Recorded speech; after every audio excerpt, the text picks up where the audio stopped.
we are allowing the brothers out in Rochester to prepare their school for the Passover. The Passover will be hosted by Stream of Wisdom Rochester. The Passover will be April the 12th at sundown. So, we were on Facebook yesterday, right? No, we were actually on YouTube yesterday. We were on YouTube yesterday. Normally we were on, not yesterday, Tuesday, I'm sorry. Salakia. Today we're on live on YouTube, right? Because of, again, the brothers are preparing the school for the Passover. Does everybody have questions? Okay. All right. We got actually a class that comes from a question, right? There was a question. The sister, she's new to the knowledge. So just to answer the question, you're gonna hear a lot of the fundamental scriptures that I know a lot of brothers and sisters are familiar with, but that fundamentals, those principles have to be the foundation when we look to discern and measure and answer any issue of life, right? Khan? So the sister's question was, what if I have a bad mother? She said, what if I have a bad mother? And we thought it was great to answer that question today with it being a sisters class. A lot of young mothers here. We got some mothers who have teenagers, young adults. All of us have had a mother or a female influence in our lives, but her question, kind of resonates. Why? Well, what makes a good mother? Right. What was it? Because she let you stay out late? She let you borrow the car? She bought you Jordans? Yeah. Or she made some good sweet potato pie? Now, what makes a good mother? Right? Mm-hmm. Let's go. Let's start at Deuteronomy 28:56 real quick. God. Let's get this one out of the way. Like you said, this is it's perfect because it was on a woman's night.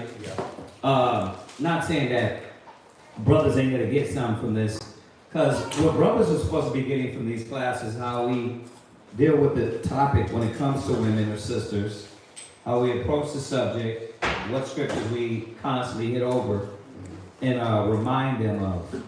So this is definitely for brothers as well. Let's touch on that. Go to Deuteronomy 28:56. Deuteronomy chapter 28, verse 56. The tender and delicate woman among you. Now we're gonna skip this first part because we're gonna jump right back to it. Okay, so I'm skipping it for a reason. The tender and delicate woman among you. This is what the woman was supposed to be. Go ahead. Which would not adventure to set the sole of her foot upon the ground. Right. For delicateness and tenderness. Imagine going back to a time where you are not going to set your foot upon the ground. Where you're actually, the Timbs, you're going to take off the Timberland boots. Right? The combat boots, you're going to take those off. There's going to be a gentleness. You know why you got sores and corns and why the back of your feet need to be sawed. You know what I mean? The sawdust got to come off of that. The boots, right? The tender and delicacy is no longer there. You know what I mean? You rub it on your man's leg and it just chops away skin. You know I'm talking about my feet. But at a time, there used to be women were delicate and tender. So imagine that in the future, sisters. All the things you're going through to be carried around like a true prize. And really be a prize. Not what women became today. Right? But a real prize to where your feet don't touch the ground. Right? So when you see that in the Egyptian movies and the princesses were carried around, that's what we did as well too, right? And not being simps, it was just the woman, brother had told me that Jacob was a simp. I was like, bro, you tripping, man. I was like, Jacob wrestled with an angel. Because I told him he worked for his wife for 7 years. I'm like, nah. You don't know what you're talking about. But see, just remember that, all right? So read on. Her eye shall be evil toward the husband of her bosom. And that's what we're talking about tonight. Oh, go ahead, sis. Deuteronomy 28:56. Her eye shall be evil toward her husband. And this goes into the sister's question, right? This evil eye that the woman has towards the husband, which is obviously going to be seen by the kids. It's going to be seen by the daughter. It's going to be seen. You know, the sister's statement was like he said. How about you have a what was it? How was it worded? Oh, what happened?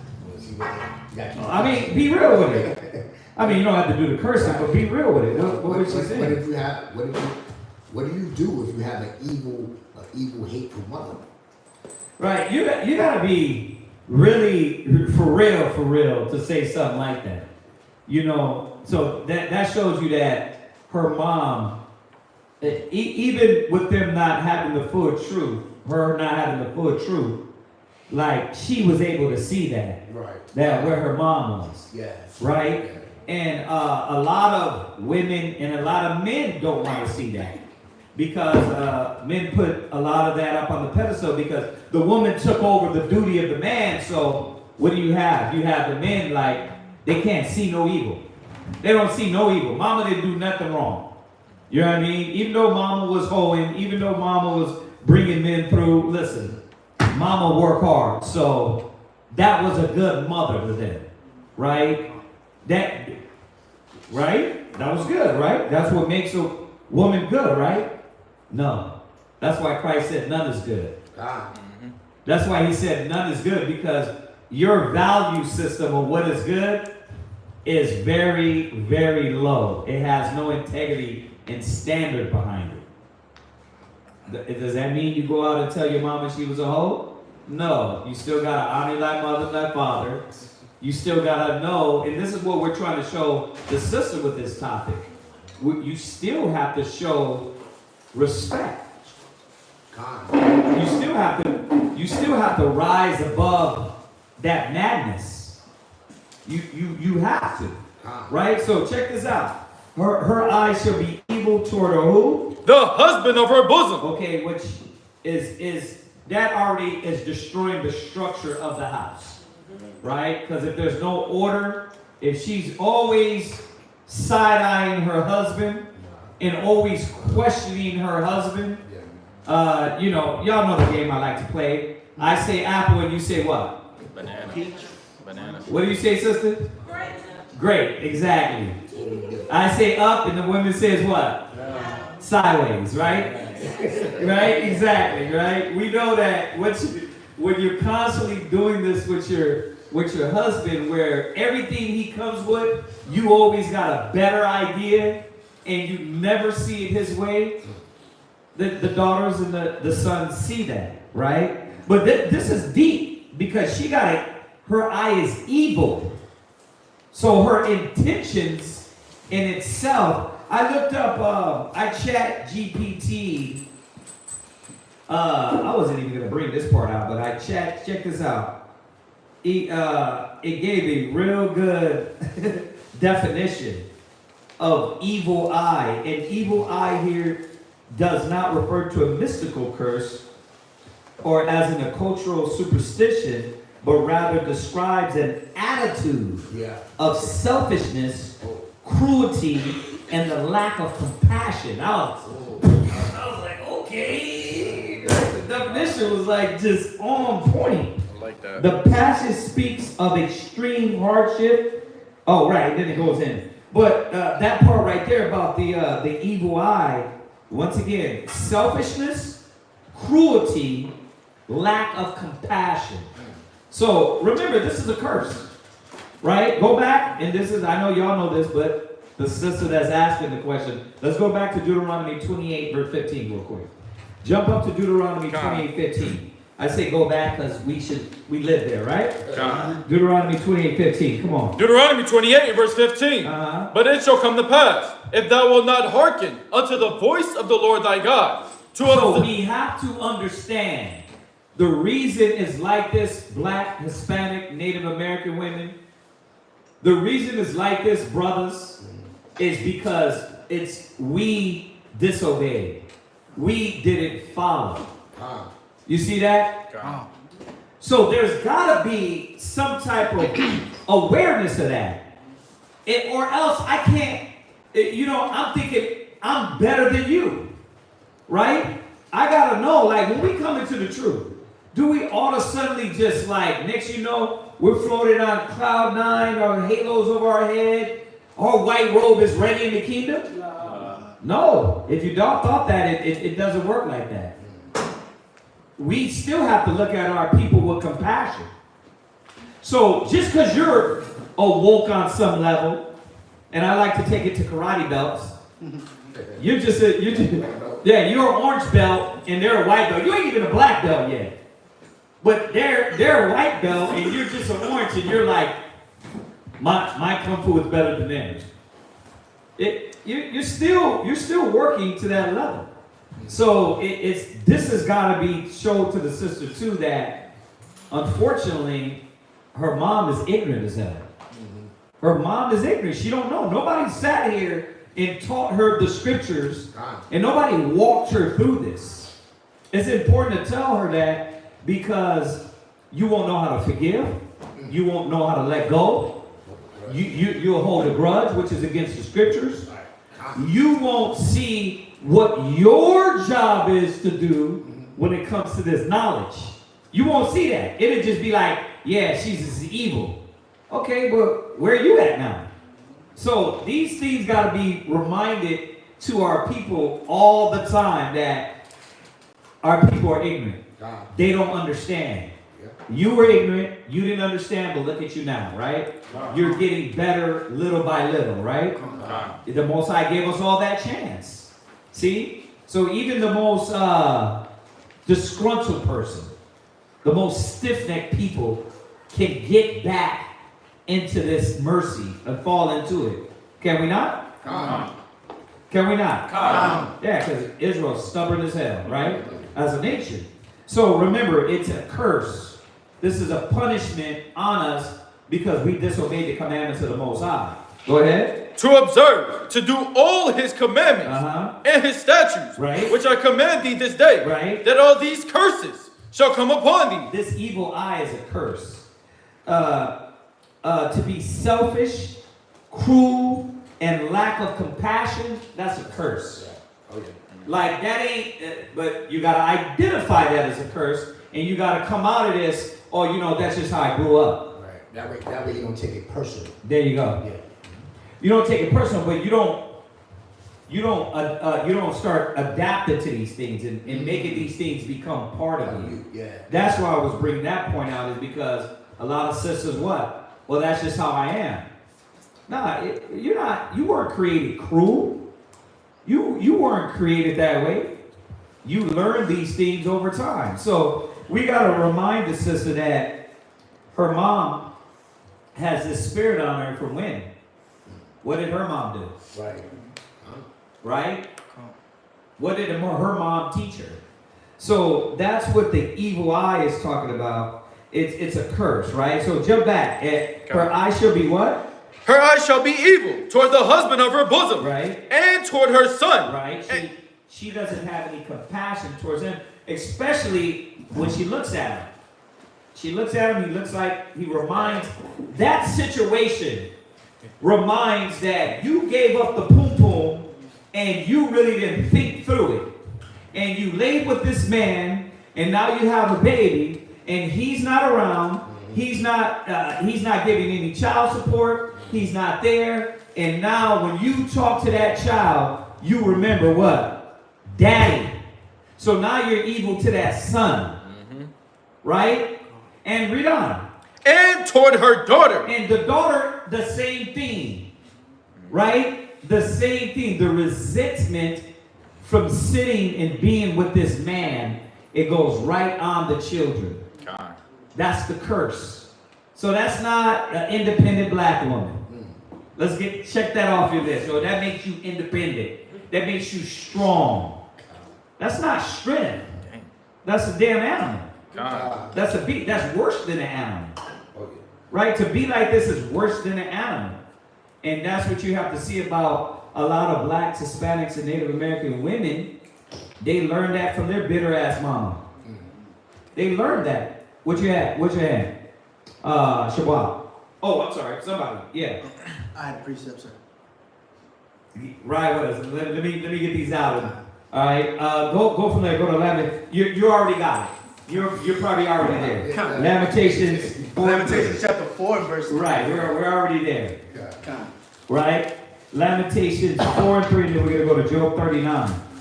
So this is just showing the young sister that why her mom is like this. Right. Go ahead. Lamentations chapter 4 and verse 3. Go ahead. Even as sea monsters draw out the breath. Right. The sea monsters draw out their breasts. You look a lion can rip you to pieces. Right? The animals of the sea, right, have 30 titties and they know how to pull those out for their babies. Yeah. Right? Go ahead. They give suck to their younglings. Read. The daughters of my people have become cruel. The daughters of Israel are cruel. The black woman, the Hispanic woman, and the Native American woman have become cruel. They're cruel. Look up the word, look up the definition of cruel. Right? This is what the black, Hispanic, and Native American woman have became. Yeah. Remember, because of the curse. Because you have no structure. You have no order. I gotta keep saying this because it ain't just to say it. Oh yeah, they wicked. We're not going to get in here and just be like, yeah, they're wicked. Shut up. Bite it hard. You're born and wicked. And overweight. Like, it's not about that. It's not about that. We can go to Isaiah 3 all the time. It's not about that. It's about you realizing why. Yeah. Or else we're just going to keep repeating the same situation. We're going to keep repeating the same thing you're doing. Mama taught her to be evil, right? Or, you know what's the other way? You go too opposite. You know, you got those parents that, well, I don't beat my kids because mama beat me too much or daddy beat me too much. Now you won't even have any balance. You raising them like white people. Go stand in the corner, Billy. Right? You're in timeout. It's like, bruh, there's got to be the gospel, the word is the balance, and it keeps you leveled out to not go too much to the right and not go too much to the left. See, but the problem is that you're thinking, man, you're just dwelling on the evil part, which she's become. Let's dwell on why she became that. Because it all goes back to her disobeying and not having the commandments there. Our forefathers, our elders, not having commandments. We talk about the black women, the ones that don't want to be grandmas. Glam mom? I never heard of that. That's actually good. Grandma. Right. Because why? They don't want to be this example. They think that's old and washed. You can be beautiful and still be an example. Damn. Why you have to be a thought and then you can't? It's just crazy now, right? You can still be a gorgeous woman and be a standard. That's what Judith was. She was a beautiful woman, but she had quality, she had integrity, and she had a standard. Right? So there is such a thing, man. Oh man, the world is backwards as hell, aren't they? They're so backwards, man, that they don't even think on this level. They're thinking like, you guys, I just sent it to my my family text.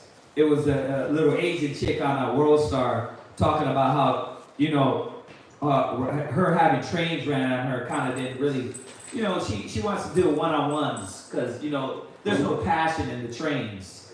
Oh, really? Really? But yeah, she's, you know, the trains being ran on her, it really ain't intimate. Nah. But that's how the world, that's what the world is. Backwards. And then when we show them that they're demons, they what? Right? Why are you looking at me wrong? Why are you shaming me? Right? Because your daughter's going to learn these things, and that's what we're seeing here. Cruel. They're cruel. What? cruel, Oxford Language Dictionary says willfully causing pain. See? Your mama's willfully causing you pain. And really it's embedded into her because she knows no better. See, that's the difference between us and them now. You don't have an excuse. You got the wisdom and knowledge not to be this cruel woman and to move in the spirit of compassion, mercy, and charity, right? But what's been stripped from you are the greatest qualities, right? On top of the physical, it's those don't matter, right? You ever met a not good-looking woman but had a beautiful spirit? God. She can wield you to anything, right? God. Yeah, you don't stop. You just didn't wife her. That's all it was. Because you didn't see the value in that. Because you're a scumbag. It's just like the other right? You see the so-called baddie with the horrible attitude. Right, exactly. So there are women that might not have what you might call beauty, but they have real good spirits on them. There's welcoming, wholesome, respectful, honorable, right, for the least. That, you know what I mean? What the world can have. You go ahead. It says, or suffering to others, or feeling no concern about it.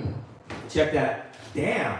That is crazy. And so that is cruel.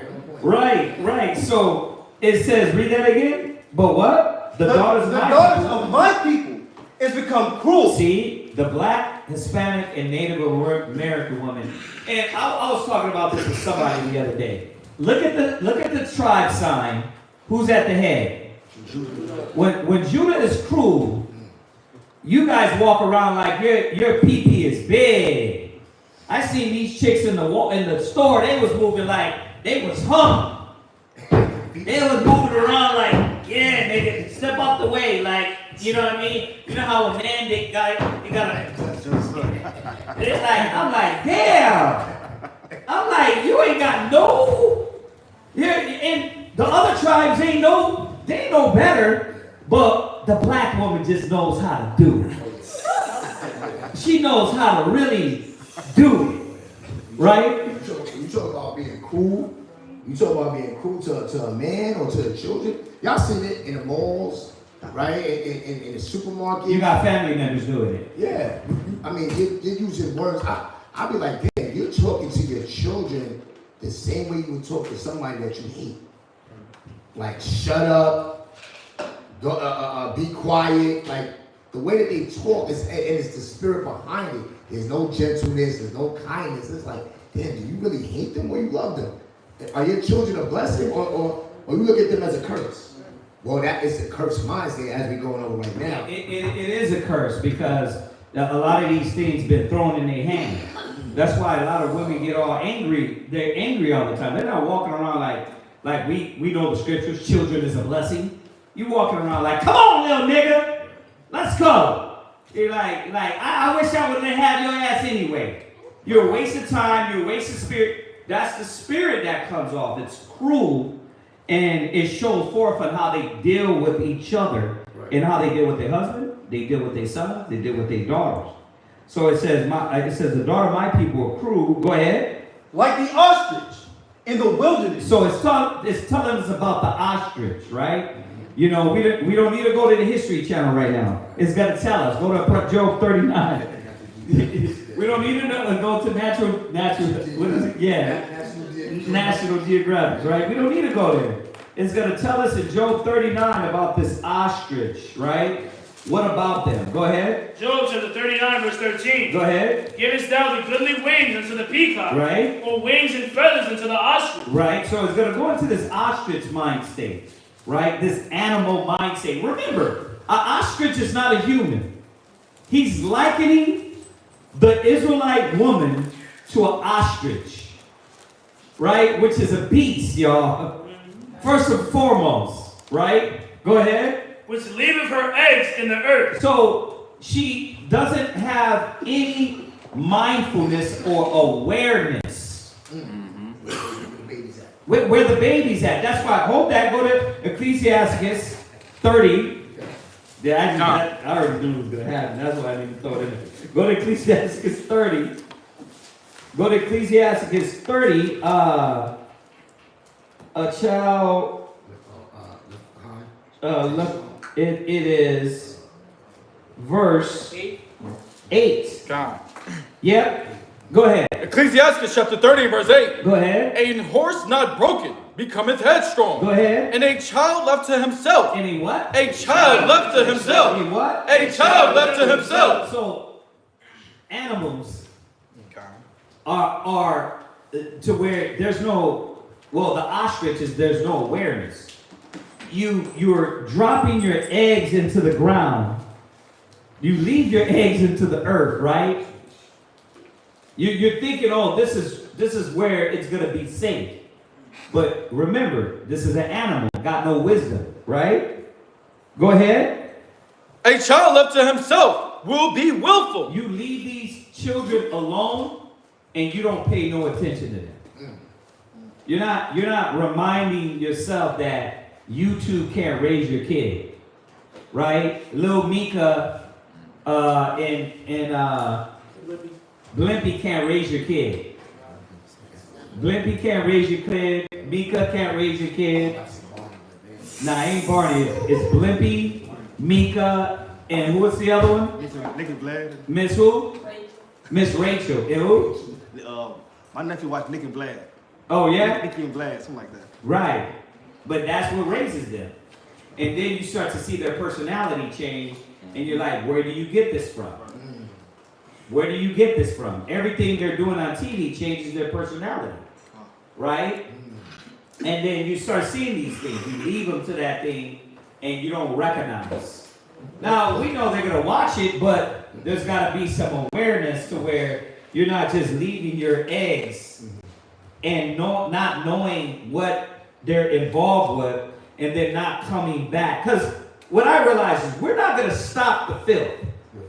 The filth is around us everywhere. That's why I was telling my ribs the other day. Like, you're not gonna protect the kids to where they're in a cocoon and nothing is happening around them. It don't work like that. TV brings personalities, right? When you watch it, right? A bad kid can be on another. They do something weird. Like I keep saying it with my son. It's like, he's thinking they're playing swords, and now he can go around and hit everybody like that with it just, he's in the flesh, right? So you got to be attentive and aware to know, okay, if I'm not aware, he will just do that. So I got to come back and undo his lack of knowledge of what he just learned. And the black woman ain't on that. They're like, nope, I'm going to let him learn from TV. Let them learn from their gay uncle. Let them learn from their drug dealing cousin. Let them learn from these things and not deal with the children. Why?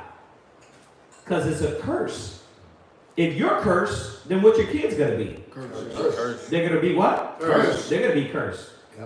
They ain't got wisdom. You ain't got wisdom.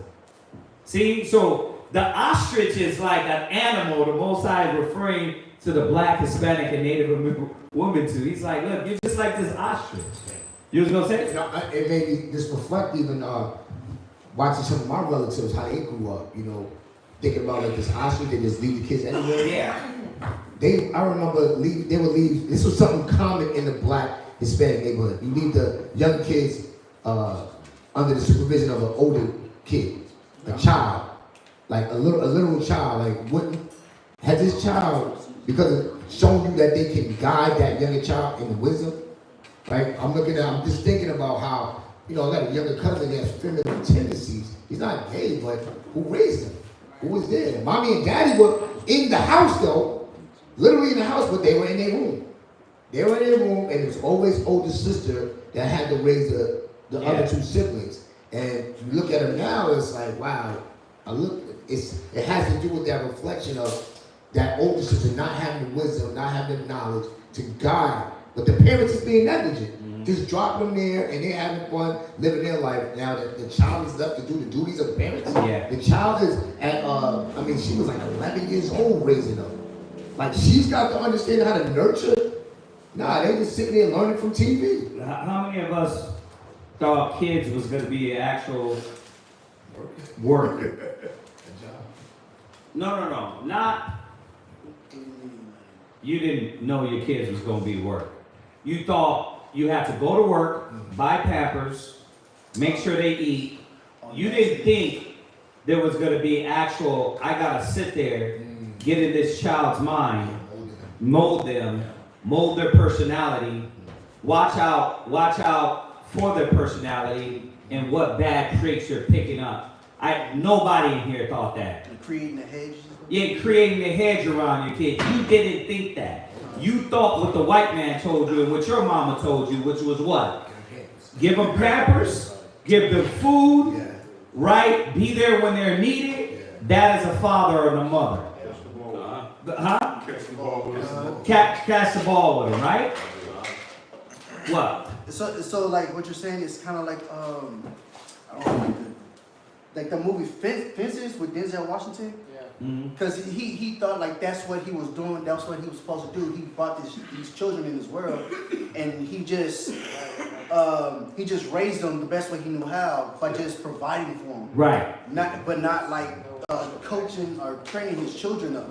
His sons up, and they grew up hating him. And that's what Esau does a lot. They figure if I just give you the things you need, I'm there for you. And there's really no attentiveness. And they still spaz and shoot up a school, right? Because that's not really parenting. But we all grew up like that, thinking that way until the knowledge came in our life, right? Remember, hold that. I know I'm jumping, but hold that. Go back to Hosea 4 and 6.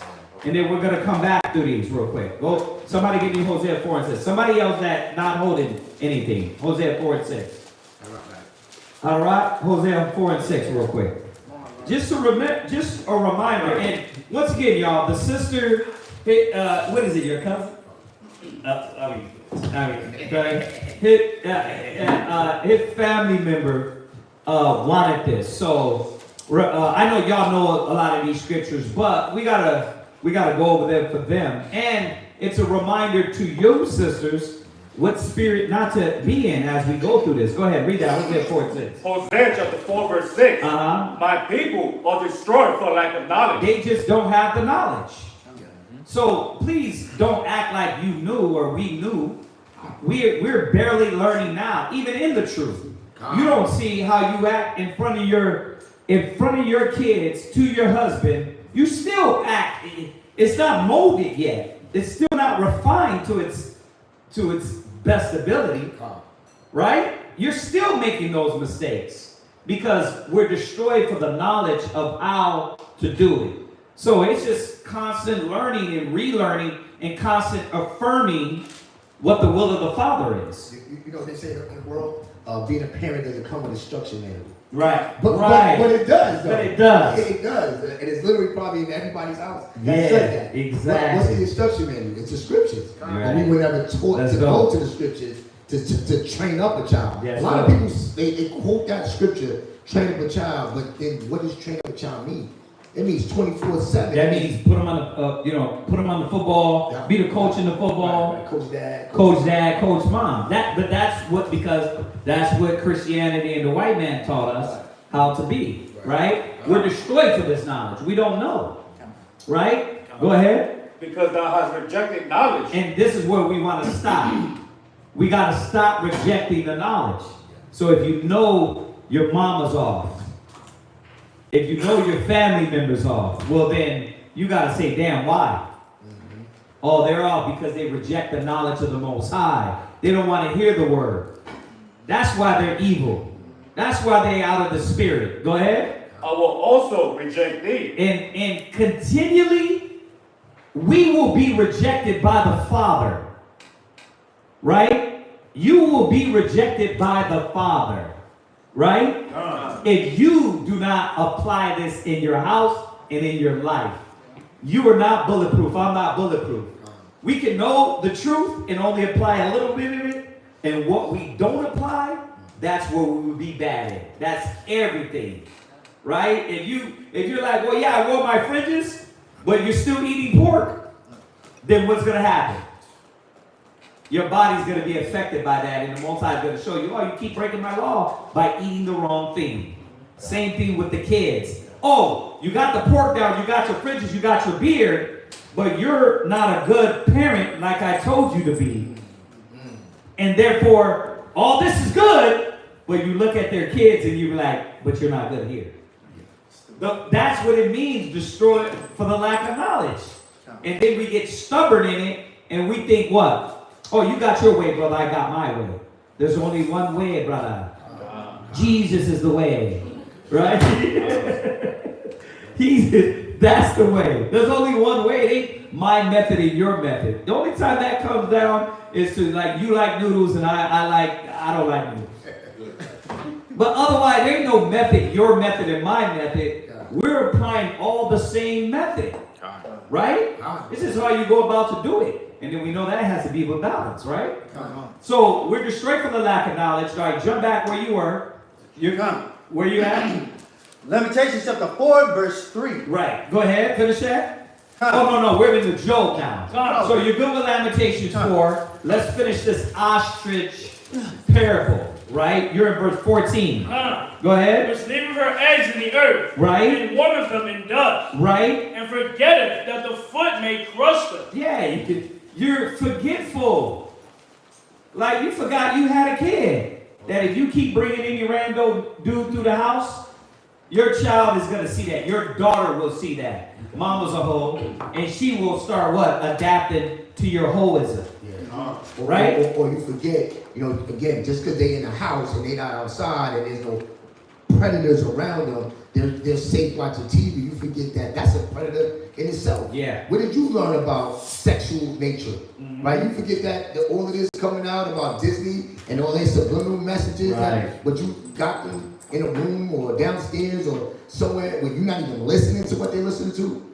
Like what they're laughing about, what they're ew. Why they saying ew? Are you correlating that to how their mind is processing that? See, that's a scary thing.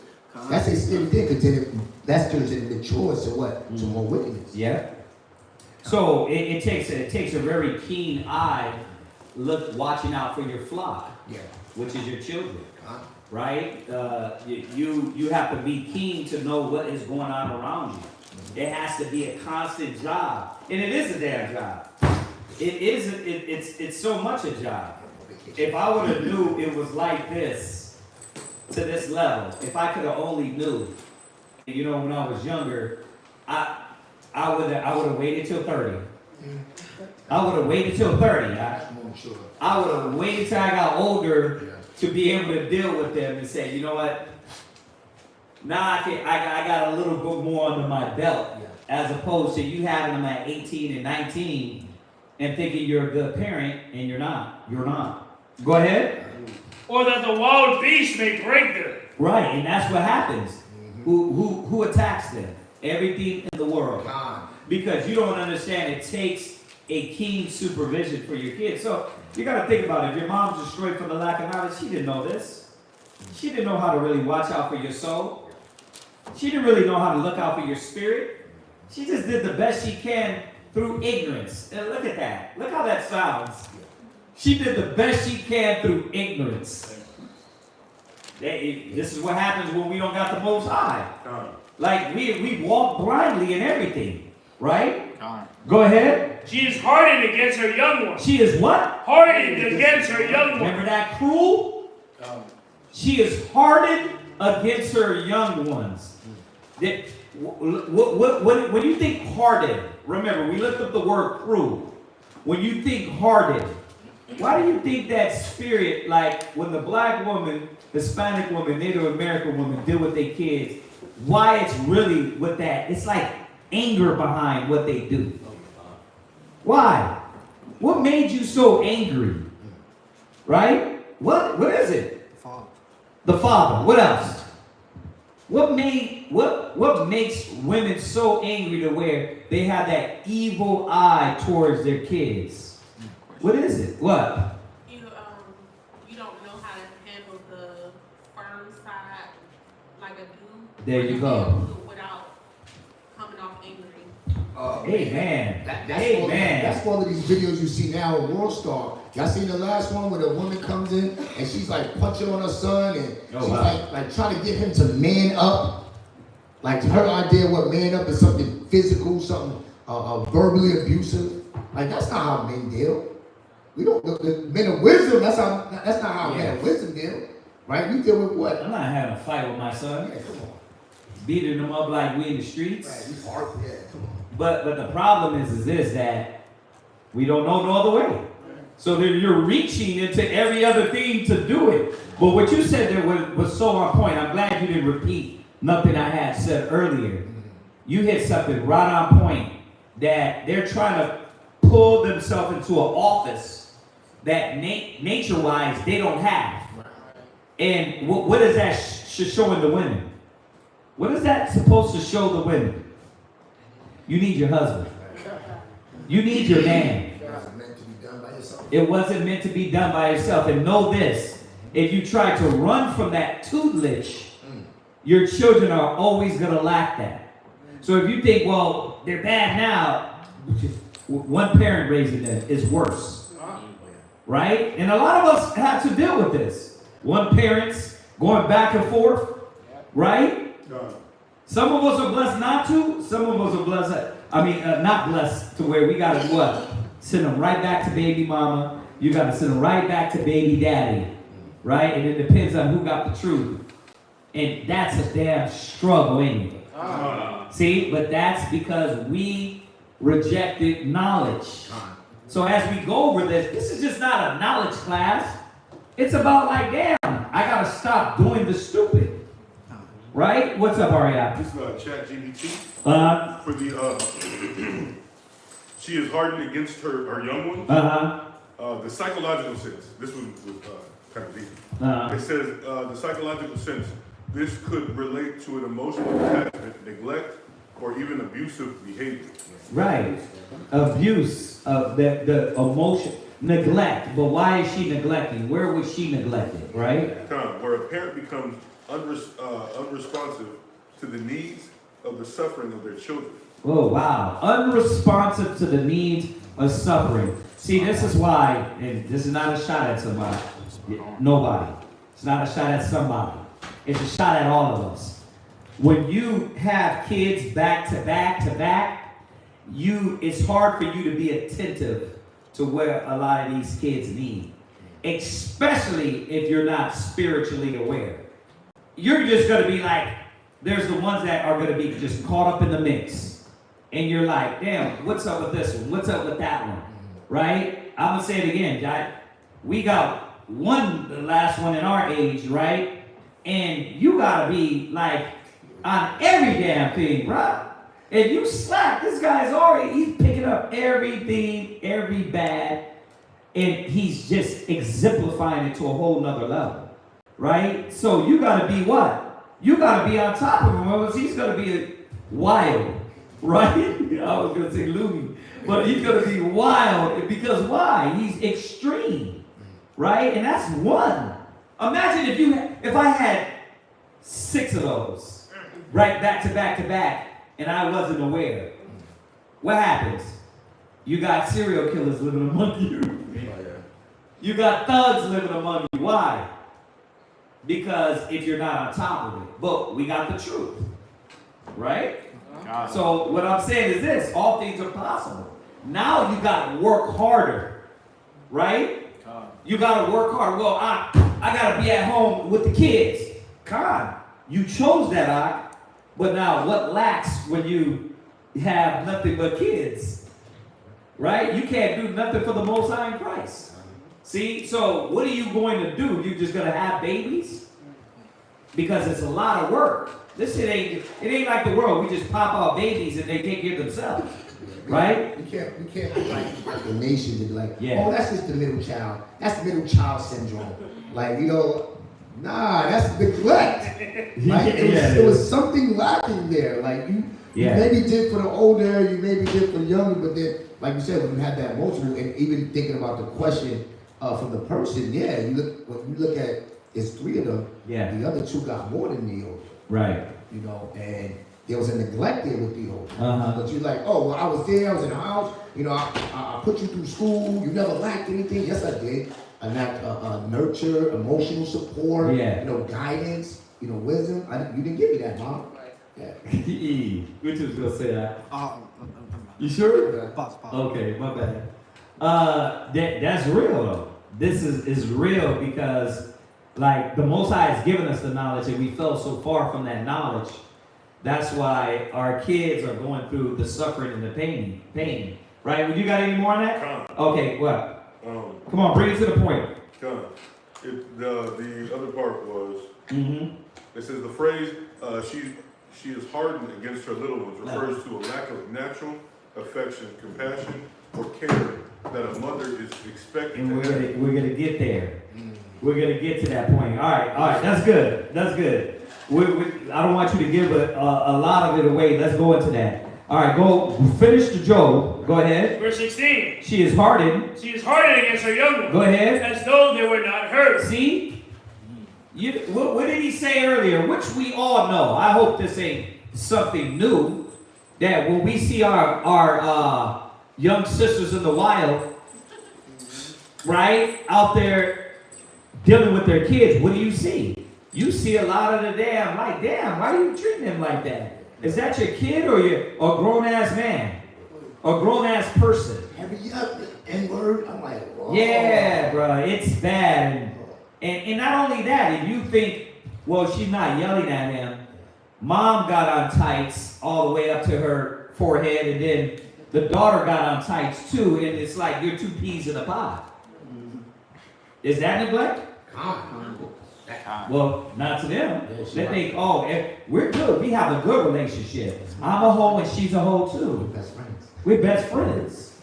That's not a good relationship either. So you're trying to justify it because you guys can talk about men and men's penis size. You know, we get along just right. She was telling me the other day, her boyfriend penis size. It's like, our people's backwards, man. That was me and not to Zach, we dealt with the mother and the daughter. She's like, yeah, my daughter, she's got a master's and she's a catch and she better not bring home no man, no stand. But the more she kept talking, the more she kept revealing what she didn't give her daughter, which was the standard of a quality woman. Now she got the accolades, she got the degree, right. She's got the job, but your mother is what's the opposite of moderation? She just has no restraint.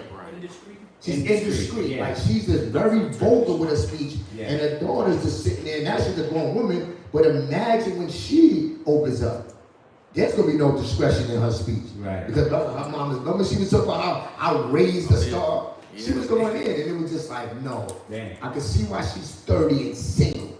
And there's nothing wrong with that, sisters, but, you know, she is, again, the exterior, you know, pretty, you got the credentials, but there's probably a lot of men that ran away from her. A lot of men was like, nope, I'd rather be by myself. Because she doesn't have what it is to nurture a relationship, and then let alone nurture some children. A lot of brothers probably were smart, like, I would not put my seed in that. Because the scriptures tell us, when you found fertile ground, then lay your seed. Yeah, so. All right, go ahead, read. Her labor is in vain without fear. See, her labor is in vain without fear. Meaning what? Remember, this is like the woman referring to her as an ostrich. Right? Her labor is in vain. When there's no fear, your labor is in vain. When you don't got no fear of the Most High, you just working to work. All that food and all that money you put in their mouth and on their body, what happened? When they get older, are they going to be what you want them to be? Or you still think like women of the world? You still think like men of the world? Well, as long as I did my job, right? Now you just gonna, it doesn't matter what they are. Right? Go to Wisdom of Solomon. We pull this one a lot. It says, without fear. Go to Wisdom of Solomon 3 and 11. Go ahead. Wisdom of Solomon, chapter 3, verse 11. For whoso despiseth wisdom and nurture. If there's no fear for the Father, what fear are we talking about? The fear of keeping the commandments. If there's no fear for the Most High, you despise what? Wisdom and nurture. Yeah, you don't want to. Mama can't tell me that mama ain't never listened to dad. So how am I gonna listen? Then she gets snappy when she gets 6. It's like they show this in all these series. Yeah. Like I'm like, this girl is 15 years old and she got an attitude problem. They got it on the Paradise series. The young black woman, the father's Judah, daughter Judah, right?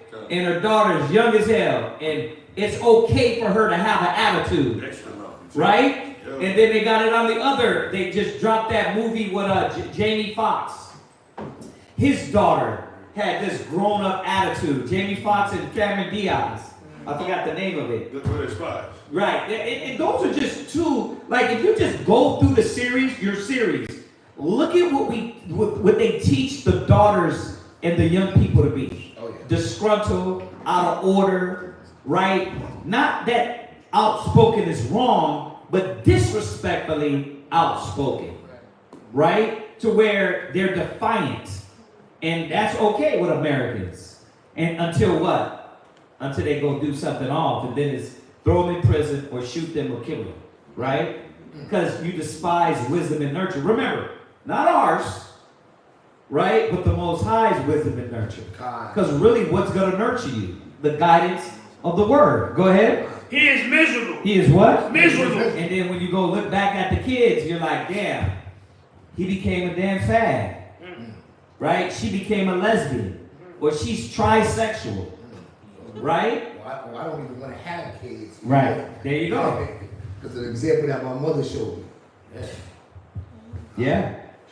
Go ahead. And their hope is vain. And remember, it said it here, right? In Job, it's the same thing. It's the same thing through the Bible.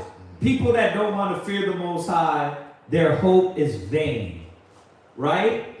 So same thing with this ostrich, or in this term, it's referring to the women of Israel. Go ahead. Their labor is unfruitful. See, and there you go. Their labor is unfruitful. It ain't gonna do nothing. It's just work. Who wants to have children and just they come to nothing? Right? Everybody hopes the best for their generation, for their seed. See, but our hope is not going to be nothing without the Father being the leader in what we do. Right? Go ahead. And that's it. Go ahead. Is that it? And their works unprofitable. And their works unprofitable. All right, jump back. Job, let's finish it up. It's going to go right with that. Check this out. Read. Verse 17. Because the Most High have deprived her of wisdom. Check that out. Now remember, it is referring to this ostrich, but it is referring to the women without wisdom. It's using an allegory to show us, just like this damn animal, that's how you women are without the Most High. So it's not every woman. This is a woman without the Father in her life that guides and shows, that's able to go through this book. So if anything you should be getting through this is like, well, damn, there is a method, there is a manual to raise kids. I don't have to fear on having kids. I just have to use the manual, get in this book, so when I do have kids, all that baggage that mama left me with, that abuse that daddy left me with, I can let that go. I can be free. And a lot of us ain't free because you're still living what mama treated me like, or dad did this to me. Bro, you don't got to live in that. You live with that new mind and let the new mind guide us. You know what my true daddy told me how to do? Right? The Father, the King of Kings, right? Read on. Neither have he imparted to her understanding. Right, and remember, he's referring to us as to the woman as a beast, right? Psalm 73:22. Psalm 73:22. Then we're going to jump back up to this tender and delicate a little bit.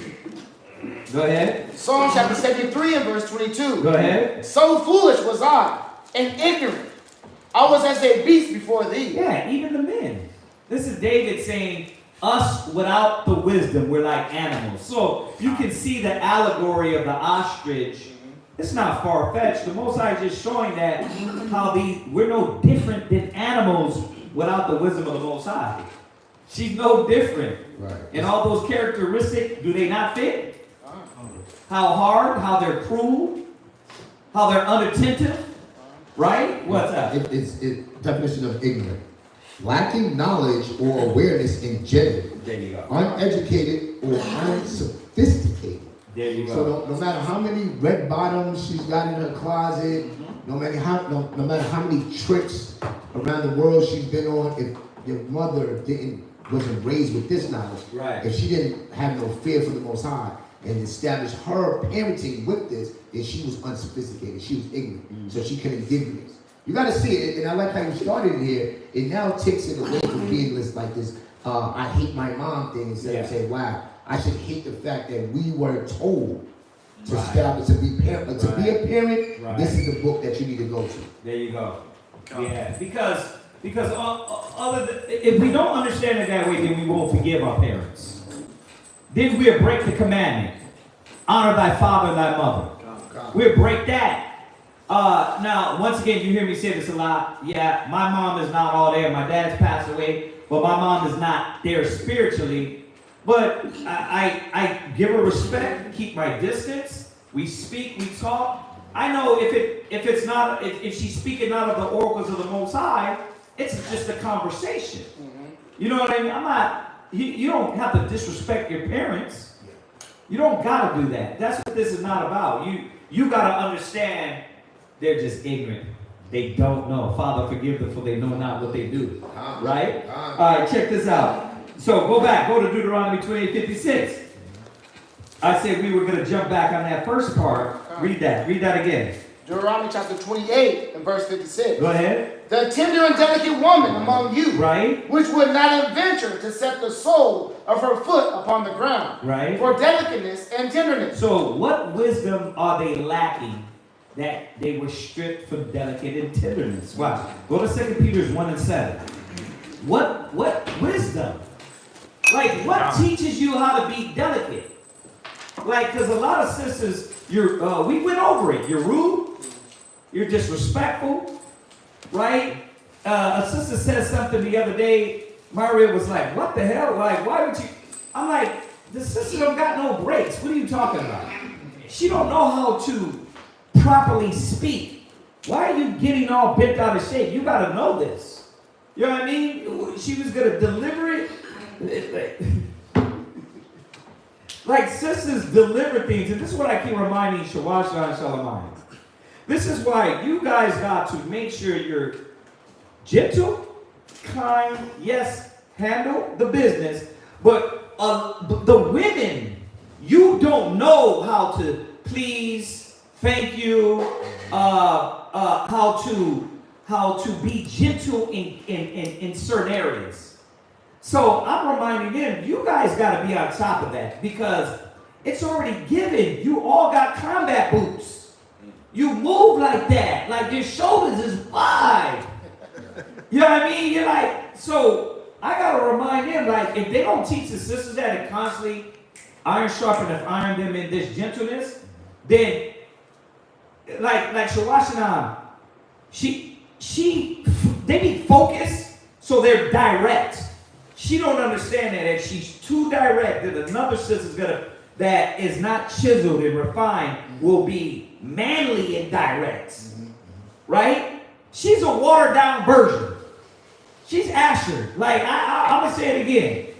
Us light-skinned people are nowhere as on the level and strong like the tribe of Judah. I don't care what nobody says, and I'm not banging on us light-skins. I'm just saying there's a spirit in y'all.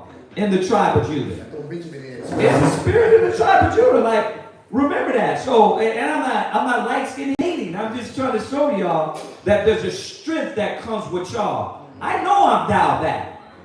I can tap into that spirit, but Judah is in you. You see what I'm saying? Yeah. The Most High put this in you. And if you're teaching them and you're not refined, they'll be rude. They'll be disrespectful. They won't come off gentle. So it's their job as elder women to be extra gentle. To be extra like how you go about to do things. Right? Because it's not in the women. Check this out. Where does this come from? 2 Peter 1 and 7. 2 Peter chapter 1 and verse 7. Go ahead. And to godliness, right? Brotherly kindness. Godliness. With godliness comes kindness. So you're like, damn, my mom is just a beast. My sister, my cousin, this person is an animal. Because godliness comes with kindness. This, like what's going on online? You know why brothers ain't kind? Because they don't got godliness. You know why they're rude, they're disrespectful, they're too much, right? It's bordering from hard to just straight demon because they don't got godliness in it. That godliness is going to refine you and calm you down and remind you like, hey, let me come off the right way. It's supposed to ease you. Yeah, the fruits of the spirit. One of the fruits of the spirit in Galatians 5:22. You don't got to. We can go there. No, hold that. We'll go there. Remember those ones we gotta add. Go ahead. And to brotherly kindness. And to what? Brotherly kindness. Read. Charity. What? Wait. So this kindness comes from the spirit. Show me when your mama sat down and learned this quality. Think about it. When did your pops come down and learn this quality? He should have learned it in church, y'all. Because after church, they went right to the cigarette and took a smoke break and ate pork. Right? While they were looking at some chick in the congregation. Look, let's not act like we learned these things in church. You didn't know how to be kind and gentle. Y'all know it. Y'all know it because she might have put the persona on, like you said, like she a church woman. Y'all remember Friday? Hi, fake smiles, half look, right? Some of y'all mothers were mean to the next door neighbors, talking bad about the other kids on the block. There was no gentleness, there was no kindness. And then it was showing you a fake, a phony, like you could be a hypocrite. Act like you're kind, act like you're godly, but the way you truly move around in the house where nobody sees you is what? You just like the world, even worse. So we got to understand this, that only comes from the spirit of the Most High. If my people are destroyed for lack of knowledge, they're not going to have these things innately in them. Yeah. Where you say, well, black people are kind. There was a time where there was a gentleness, right? When black pride, brown pride was there.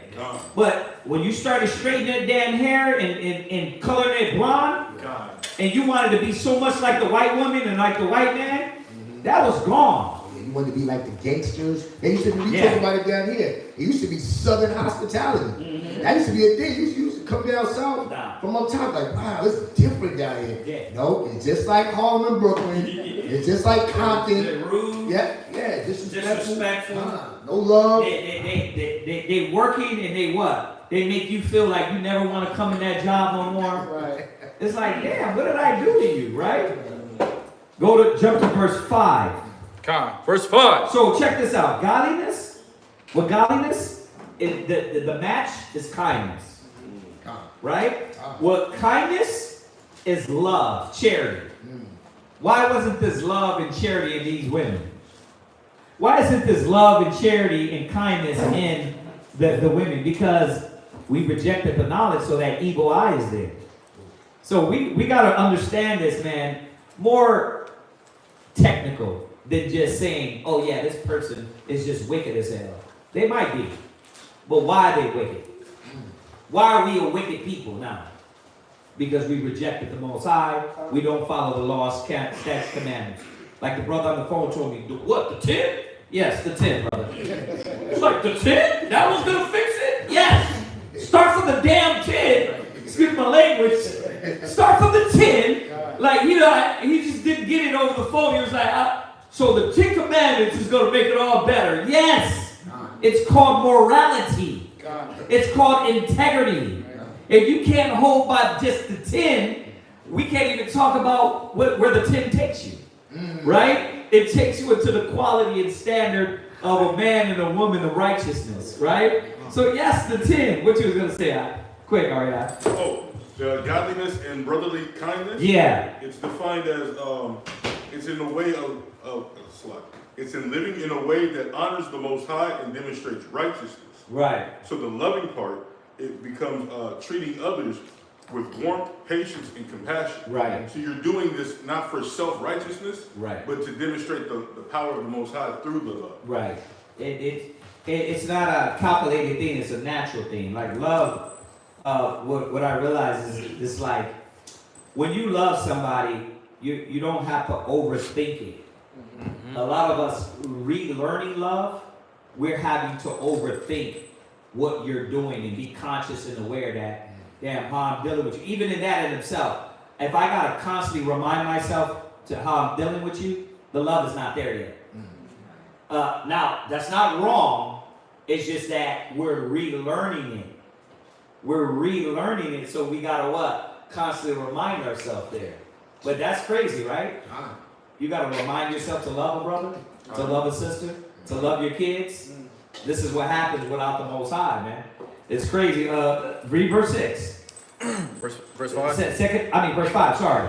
2 Peter 1 and verse 5. Right. And besides this, giving all diligence, right, add to your faith. See, show me where in the black Hispanic homes there was diligence in the word of the Most High.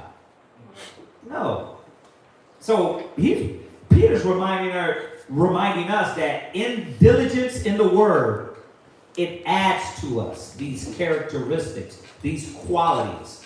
So now we get a better picture of why the black women are the way they are, why the Hispanic women and Native American women are the way they are. And yes, I know this is a women's class, but the men too, right? Why that love is not there, right? Because there's no diligence in the book. There's no diligence in the wisdom of the word. So you lack these, you have character flaws and you lack the qualities that Yahweh is looking for, right? Which is, it says, faith. Go ahead, add to your what? Add to your faith, virtue. Read. And virtue, high moral standards. High moral standards, right? And a lot of, you know what's so beautiful about it is our people, because of being raised in America, pride is the spirit of this nation. You think you're something. The scripture says, a man thinketh himself to be something when he's not. He deceiveth himself. Right. You think that, because I got a 6,000 square foot home, I've never been on food stamps. My kids never went without that. You got high moral standards. Yeah. No, you probably had a big house, but there was no kindness. It wasn't no warmth. Wasn't no gentleness in there. But where do you get those from? You get that from the scripture, right? Go ahead. into virtue, knowledge. Right. What knowledge? Was talking about the Most High's knowledge, not your mama's knowledge. Right. Right. Not this worldly knowledge where like we were going over the basic things that animals do. Animals build shelters, right? Birds who build a nest for their young. Where you got a big house for them. They bring them food. Right. They bring them food. Wow, beautiful. That's what an animal would do. We're supposed to be superior because the Most High gave what consciousness. He gave us consciousness to have these different qualities, right? They don't know about kindness and gentleness. They just naturally do these things, right? Right. See, it's us that gives us preeminence over the beast. Right. You ever see what the birds do? They put that little bird that's little not nurtured, they push it right up the nest. Don't even think twice about it. Right. But we're supposed to have more wisdom, more knowledge in these animals because of what the Most High gave us. Oh, wow. Yeah. What's up, Mario? Isaiah 33 and 6 for that. Go ahead, read it real quick. Isaiah chapter 33 verse 6.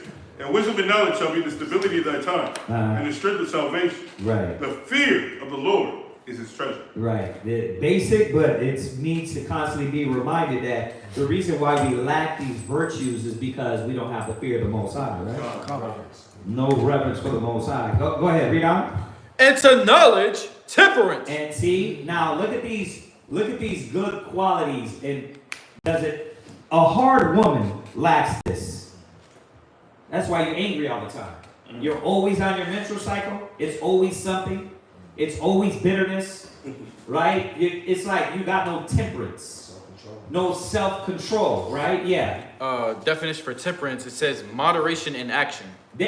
Oh man, the definition is like it just brings it out more. Moderation in what? In action. Moderation in action.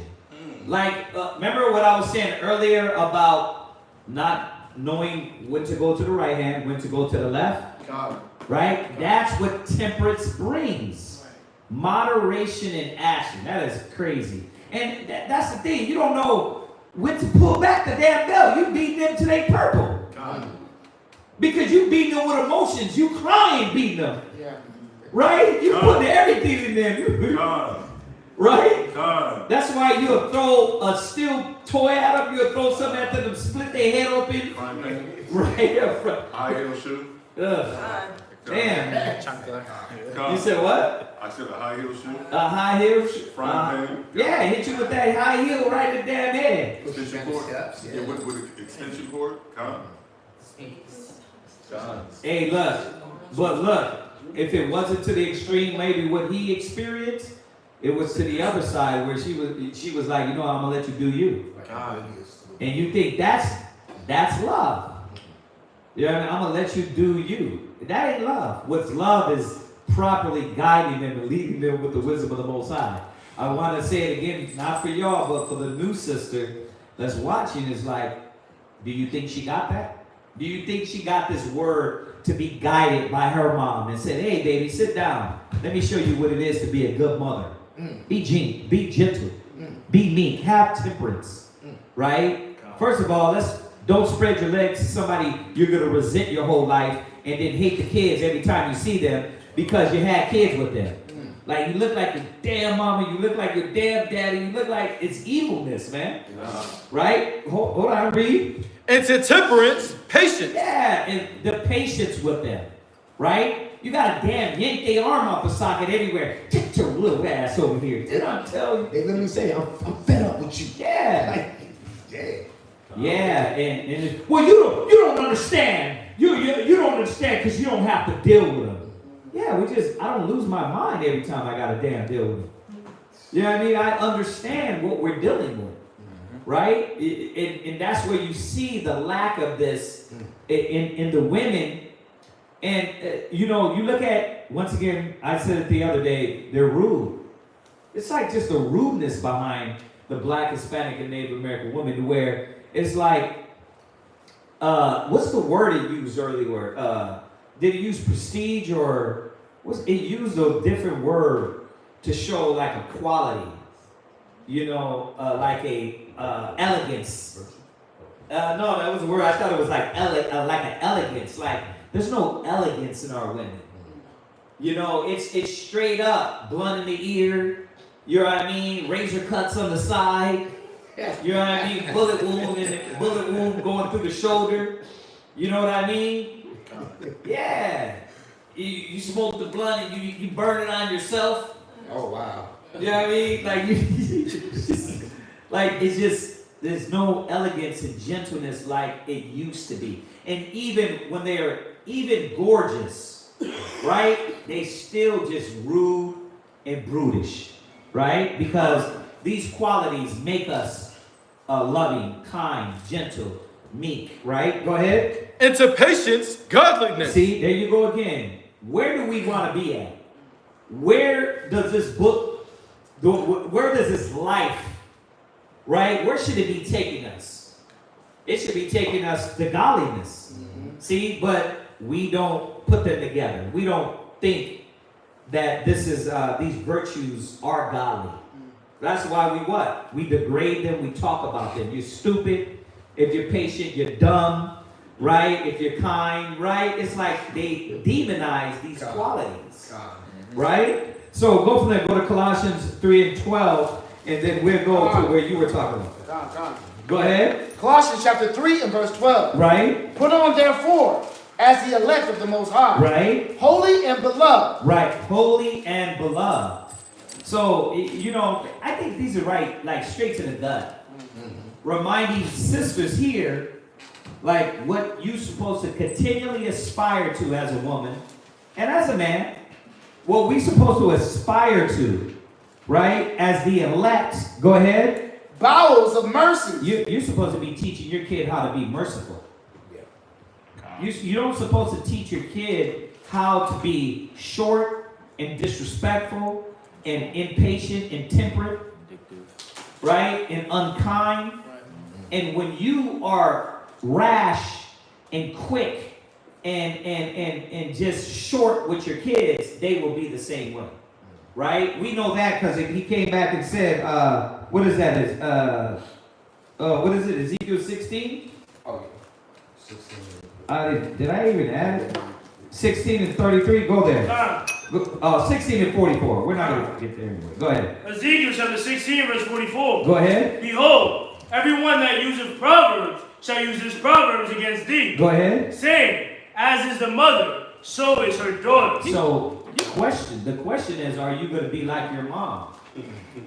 And if you say, hell no, I ain't going to be nothing like her, then that means you have to give yourself over to the wisdom, knowledge, and understanding of Christ. Right. If you can't just say, no, I'm not going to be like her. Well, what's going to hold you back? Right. Well, if you got no integrity and no moral standard, no moral compass, right? You got to be in the book. That gives us the compass. That gives us the consciousness to care on this level, right? How many of us, when we're in the men in the world, when you dealt with women, you treated them like crap? Yeah. No moral compass. It's like, yeah, I'm going to hit it and disrespect you and roll. Huh? Right in the mouth. You know what I mean? Didn't act like nothing happened. Right? And let the next nigga roll through. Yeah, bro, that's disgusting. That's why we got women like that. Yeah, they got women. You got women like what you created. You act like a beast. You got a beast. Right? You said what? Say it. You don't know if you want to say it or not. No, absolutely. Much more amplified. Like 10 times worse. Yeah, 10 times worse. Just like the Most High just showing you this is who you were but worse. Yeah, this is who you were worse. And that's what it was supposed to do. It wasn't supposed to get off. Now, we put on a blonde wig and say, I'm never going to deal with a woman now. No, you got to go fix what you did, black man. You know what I mean? Brothers don't get that. They don't want to go do the work. They want to be like, hey, good. If you're going to be single, hallelujah. Be single then, forever. You know what I mean? I'm going to be a eunuch, God. Good. That's going to get you into the kingdom of heaven quicker. You know what I mean? Because you ain't got none of that to deal with.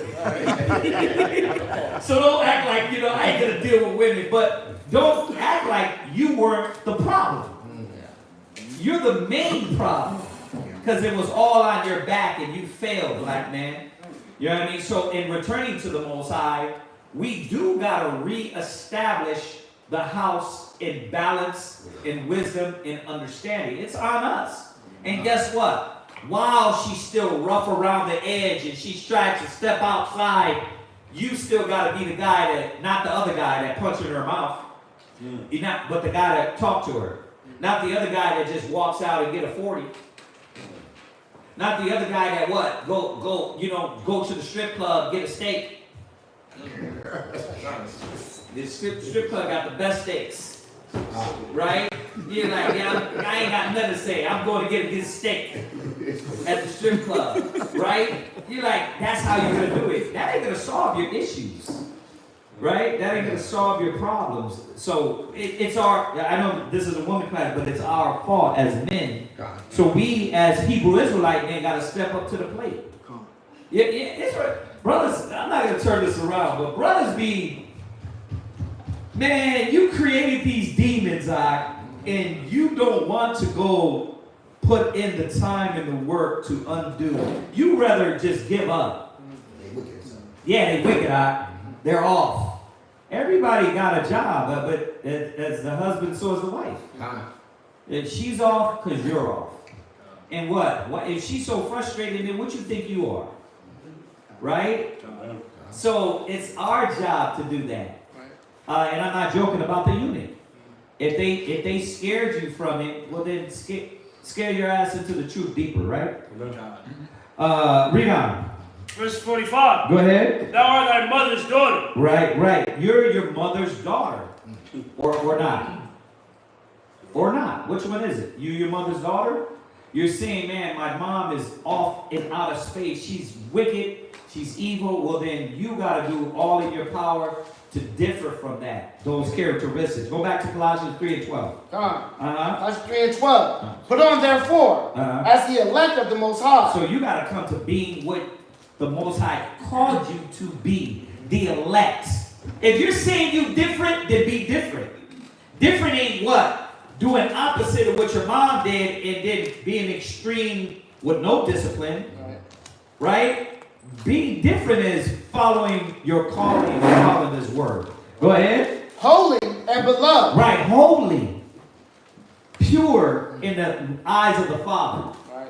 A lot of us don't look at it that way. Let me be pure in the eyes of the Father. Go ahead. And what? And beloved. Of the Most High. Read. Bowels of mercy. So you're supposed to be practicing, man, being merciful, first of all. So when a sister can say, damn, mom got the devil in her, you're right, mom probably do. But what's going to elevate you above mom? Not becoming mom. Right? And that the first step is mercy. Understanding mom is ignorant as hell. I love my mom. Mom, you ain't in the right place. And, you know, I even try to share the word with you. I even try to, you know, if you can do that. Some of us can say, man, I can't even talk to her. She's off the Richter. And then you got to just be like, Mom, I love you. You need me. I'm here. But your vicinity is way back, right? You're like, you on your side, I got to stay on my side. Because we know that was going to happen too. A man's foe should be there in his own household. So you're supposed to be starting to really understand how to be changed from your mom's mentality. Right? Go ahead. Kindness. Right. And putting on these characteristics and qualities that Christ said was valuable. Right? Read. Humbleness of mind. Right. And that means that we talked about it many times here in a lot of these classes. How many sisters can be humble and show your kids the proper example and not have the class to put your husband behind if they try to talk to you and not in front of the kids. And then could we talk? And then when you're in the room, you know what I mean? You don't just put on the bandana like, you know, I'm being humble about this nigga. See, look, he told me behind doors, Kazak said behind doors. See, the kids ain't watching, but you know what I mean? Tupac, you know what I mean? Jules Santana. Right? Listen, nigga, listen. Like, no, but how to show the Most High you're holy, right? Beloved of Him, bowels of mercies, kindness, and these qualities really being inside of you. So it doesn't happen with one class. Like, you know what? I need to be humble. It happens through daily. You constantly reminding yourself that you're a brute animal. You're an animal. You're wild. And the Most High is the only one going to continue. It's got to be a consciousness awareness, right? And that's what sisters got to remind themselves.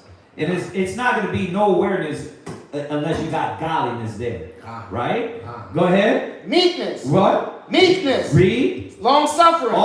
Then all these qualities. The tender and the tender, delicate woman among you should have those qualities. Right. Meek, kind, because she's trying to show the Most High she's beloved. Right?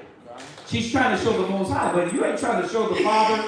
If you bow to no one, if you think you Trump, and you bow to no one, then who's going to humble you? It ain't going to be the man with the biggest pee-pee, the biggest wee-wee. Right? Because that don't work. Right? You have to have a Godhead. You got to have a Godhead. That's got to be your house. It can't be physical. It can't be carnal. He got the biggest muscles. He's going to humble me. No, he's not. It's not going to work. It's not going to work. Most of these women today, let's keep it real, most of these Israelite sisters today built bigger than the men. I see the video. Y'all see the video? The brother, he came in at 4 o'clock in the morning. She was waiting for him like she was the parent. You ain't gonna be walking up here at 4 o'clock. She put him in a pretzel.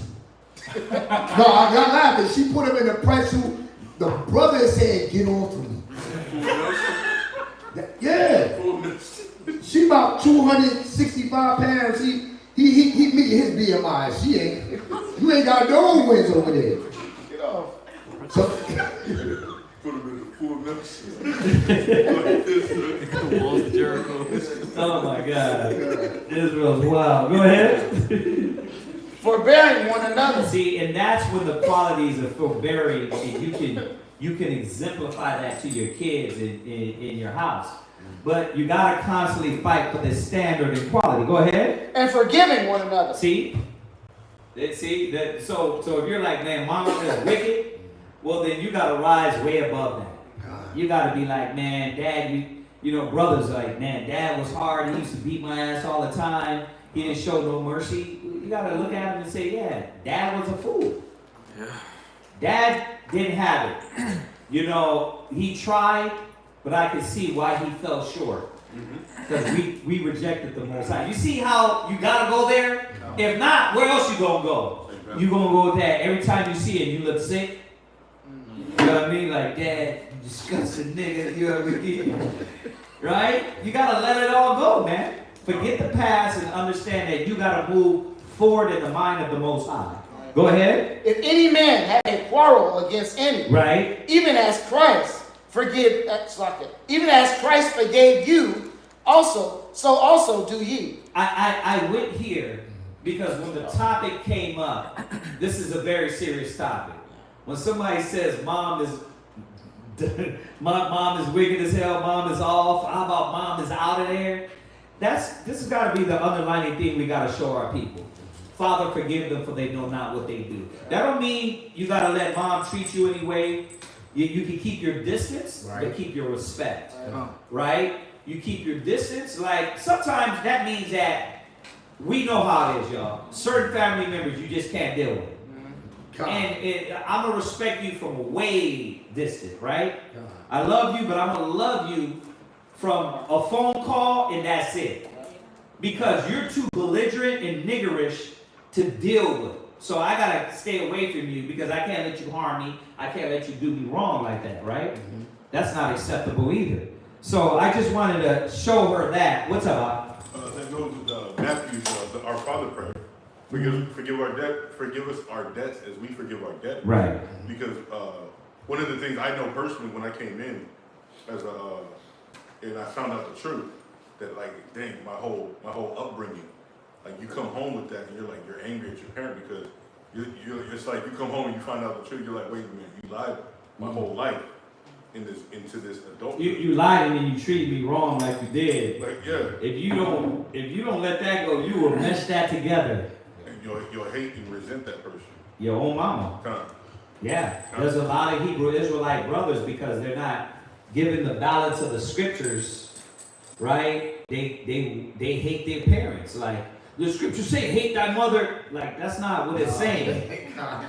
Like Yahweh Shai said, when he says, if any man love me and hate, or hate not, he's not saying to literally move in the spirit of hatred.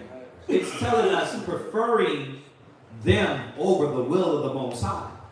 That's what it's saying. But a lot of people think, no, it's okay for me to hate them.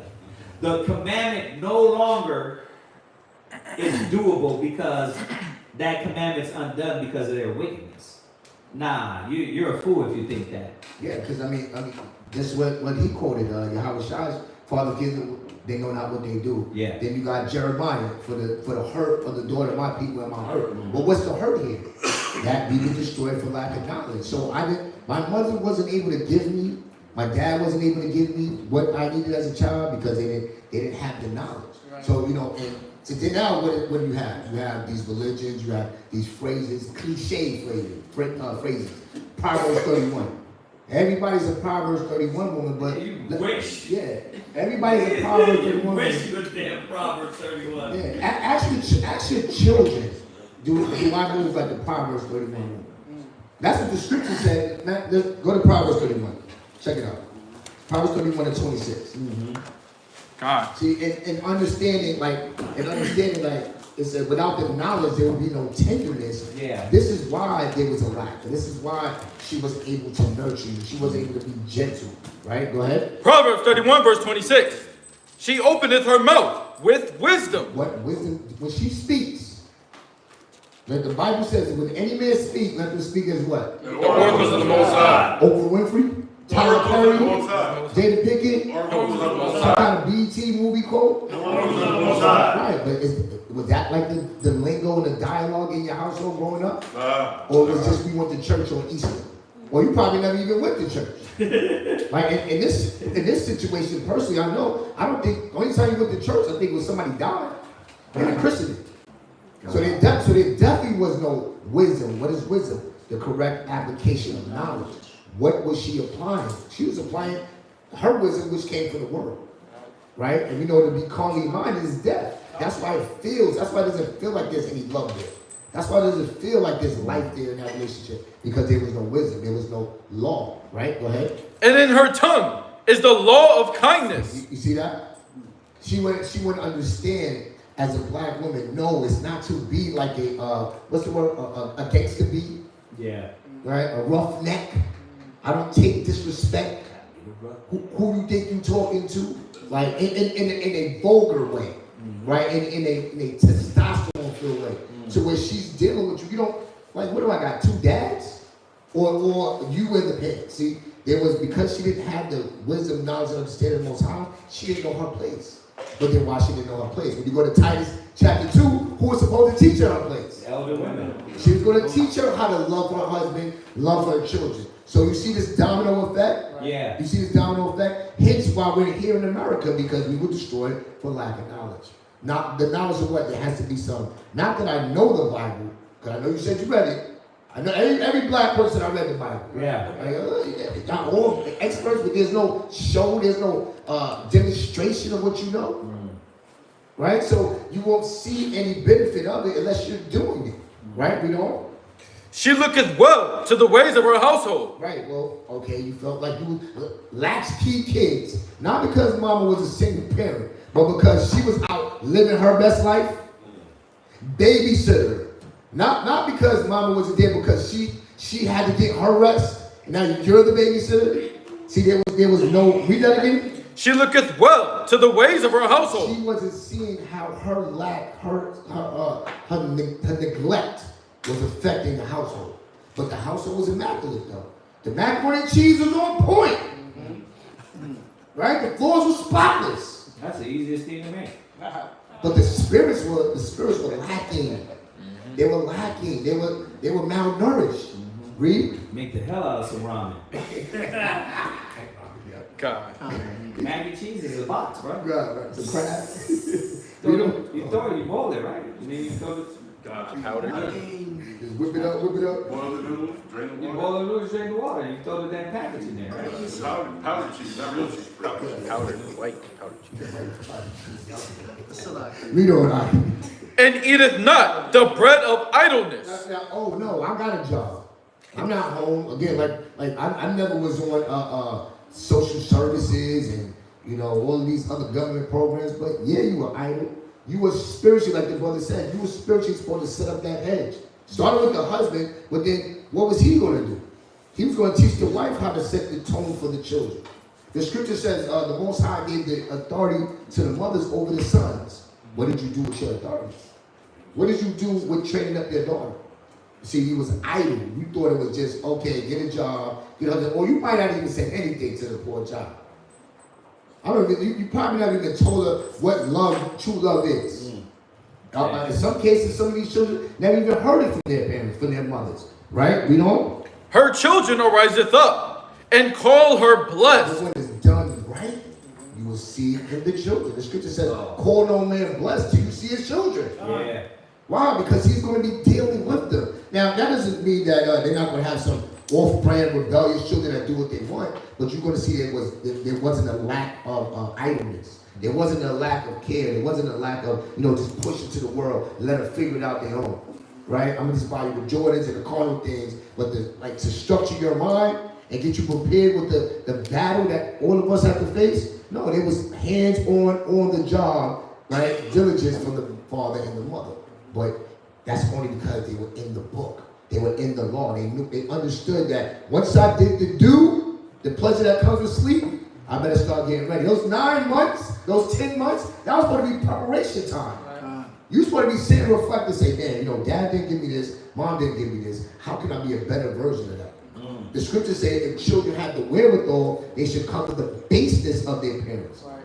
But how many of us are thinking about being a better parent than the parents that we had? Well, the only way you can do that is through the book. Right? Read on. Her husband also, and he praiseth her. And he go to Luke 4 and 13. Luke 4 and 13. All this is going to come with having the knowledge. But when you don't have it, then it can't be your Proverbs 31 that you got on your Instagram or your Facebook bio. Nah, it sounds good, but are your children calling you blessed? Is your husband calling you blessed? Right? Read. Baruch chapter 4 verse 13. They knew not his statutes, nor walked in the ways of his commandments, nor trod in the paths of discipline. Of what? Of discipline. Right. They didn't put themselves, they weren't in subjection they weren't in subjection to the law of the Most High. They weren't, like the scripture says, the care of discipline is what? Love. Is love. So they really wasn't in love with the Father.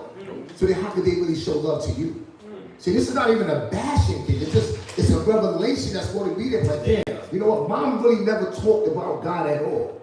So I shouldn't be surprised that she really doesn't have that true, sincere love that I'm searching for. That I really need. She didn't really talk. A Sunday school, you went to Sunday school, that was it. Or you was in church, you didn't talk about the scripture. It was like the scripture said in Deuteronomy, right? When you rise up from your bed, when you go up on the way. Like there was no conversation about spiritual things, about the Father. How do you think she was adequate and equipped to love you? She was lacking. And then you gotta say, wow, damn, mom really didn't know. She really didn't know. Damn, that's where the compassion comes in. Like, it's almost like that anger can turn into like just compassion. Be like, damn, I feel, instead of me wanting to choke you the hell up, I feel bad for you.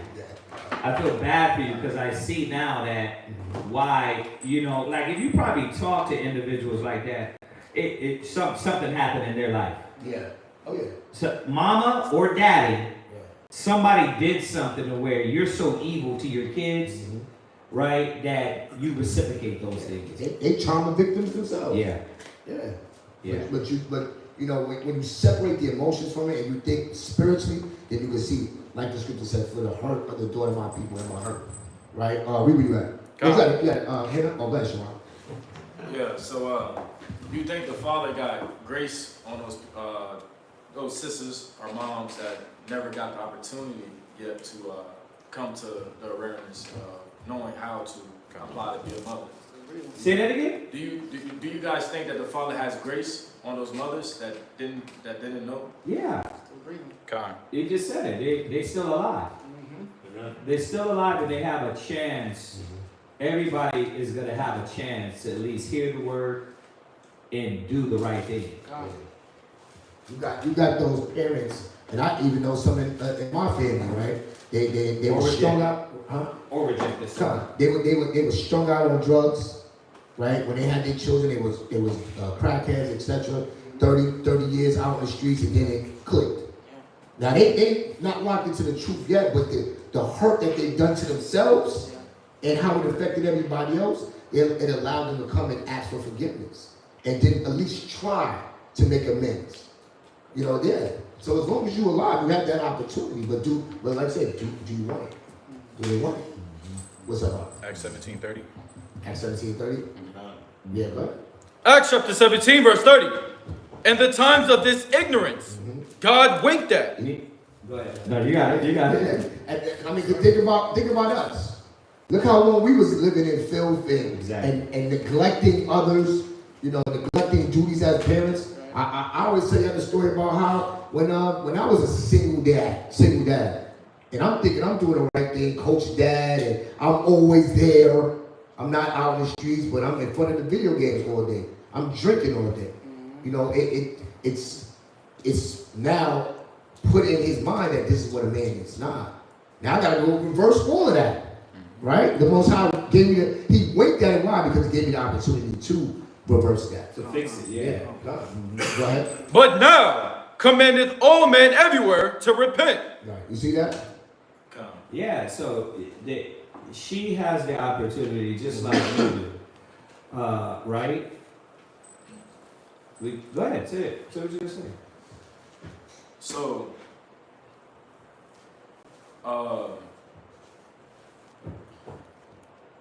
do you ever think that some of our brothers and sisters never, like, it never comes to them?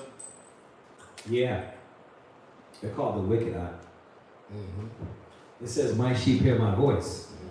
So, conscious-wise, we have to come to terms with this. That many are going to hear the word and straight out toss it away like nothing. So yes, right? And you know, family members that you thought, man, they're going to be locked in. This one, watch when I drop it on him. And he's like, nah, I'm not with that. At least right now, right? You never know down the road. But a lot of people, we know scripturally, are going to reject the word of the Most High. Many are called, but few are chosen. Right? My sheep hear my voice. And then, above all, two-thirds is going to what? They don't want to come back. They don't want to hear it. Right? So, we got to come to terms with that too. Even though we still do our job. Cramp, sorry. Yeah. No, I need a banana. Yeah, we still got to do our job. All right, it's in my back of my leg. Yeah, we did that workout yesterday, y'all. So for the brothers and sisters online, if y'all was in brothers workout last night, I know I felt it. Back tight, glutes. Right. Yeah, just getting back. It's all the garbage food that we eat. The bad water. Because I put it out in the chat, all these plastic bottles, everybody talking about spring water that we get, but look at all the what is it? The plastic that gets into the water. That's going into our body. When the sun hits. Yeah, go ahead. We read that. Baruch chapter 4 verse 13 from the top. They knew not his statutes, nor walked in his ways of his commandments. Right, they didn't walk in the ways of what it is to be a mother. She didn't have that. I mean, did she have a talk with you about the commandments? Did she have a talk with you about what is the love of God? Did she tell you who you were according to the Bible? No, that wasn't in the conversation. She wasn't walking in that. She was walking in the worldly way to be a mother. Right? Read on.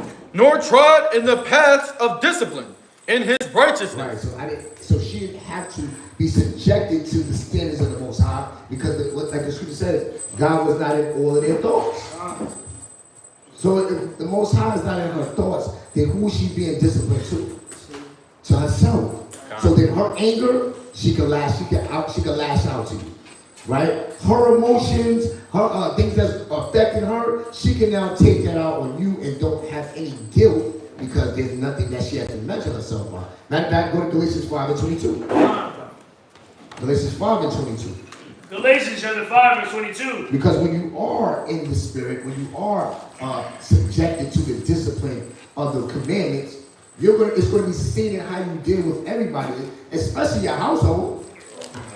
Especially your household. Read. Galatians chapter 5 verse 22. But the fruit of the Spirit is love. Is what? Love. Right. You would have seen that love. The fruit of the Spirit is love, meaning the effects. Right? The effects of walking in the word, the wisdom, knowledge of the Most High is love. Right? You're not going to deal with your children like ostriches. Right? You're just not going to just double more. And that's why these parents today don't really love their children. My mother hit me with that when I was in the world. She was like, if you're always quick to dump the boys off to somebody else, do you really love them? No, you love yourself. You want some alone time. I need a break. You need a break from the duty for the thing that you brought in the world. You really don't have no comprehension of what it really means to love. Read. Joy. What? Joy. You take joy with your children. It's like, shut up! Y'all too loud! I told you, Or you know what? You know another one. It just is when you got the toddlers when they're at that age when they constantly ask a question because they're inquisitive and they want to talk and talk. And you got some brothers, some mothers that be like, y'all talk too much. No, that's the opportunity for you to feed them. And then the brothers or the siblings, are kind of be short with them. So you got to go back and show the siblings, like, open that for me. You got to show the siblings, like, if they're inquisitive, teach them. Don't be short with them. Don't act like, just shut the hell up. Don't talk to me. Right? We have to, this is stuff we got to constantly do, right? It's part of this natural world that's carnality. You know, I got teenagers that grew up in the truth, but until their brothers and sisters got older, then they had to realize that they're teachers too. And a lot of them, they ain't growing up thinking of that. They're not thinking, I got to be a teacher. Or I got to be an example. Like Shemaiwan, he's 7. Remember, everything was given to him, right? All the way up till 5, 6, right? Now he's barely taking out trash and picking up things and sweeping the room at 7, right? But he's in the backyard and Kazak is doing and grabbing sticks because he thinks it's a sword again. And I'm like, you got to be attentive. He's learning this at 7. Like, he's like, everybody served me. Now you want me to serve. Which is real though, right? But if I just let him be a kid, right? So we think, let him be a kid and don't pay attention to that, then he won't be accountable for his brother or be his brother's keeper. So it's a whole level of like attentiveness on attentiveness and unattentiveness, you know, to these kids. We got to be on top of. That's why I said it's not like I thought it was going to be. You know what I mean? Like the kids, you pop them out and then they were going to what? They were going to be like, man, you read the Bible, I want to read it too. It takes work. God. Good. Baruch, where you at? Galatians chapter 5 verse 22. Go ahead. Somebody else get Baruch 3 and 28. We can read it. Peace. Long suffering. I mean, why is there no peace between mother and daughter? That's a curse, right? When we started at Deuteronomy 28:55, it said, "I will be evil," and when you read down to the children that came from between her legs. Right. Why do you have this jealousy between mothers and daughters today? Because she don't have the wisdom. What's up, sis? What you gonna say? One thing I got told growing up is like mothers love your sons more than you love your daughters, and mothers get jealous because the fathers love your daughters more. So because the father gives more attention to the daughter, they hate it. Yeah, but then even that's inadequate. The mothers love the son more than the daughter. So now you're changing them. I mean, they got a movie. What's it called? Baby Boy, right?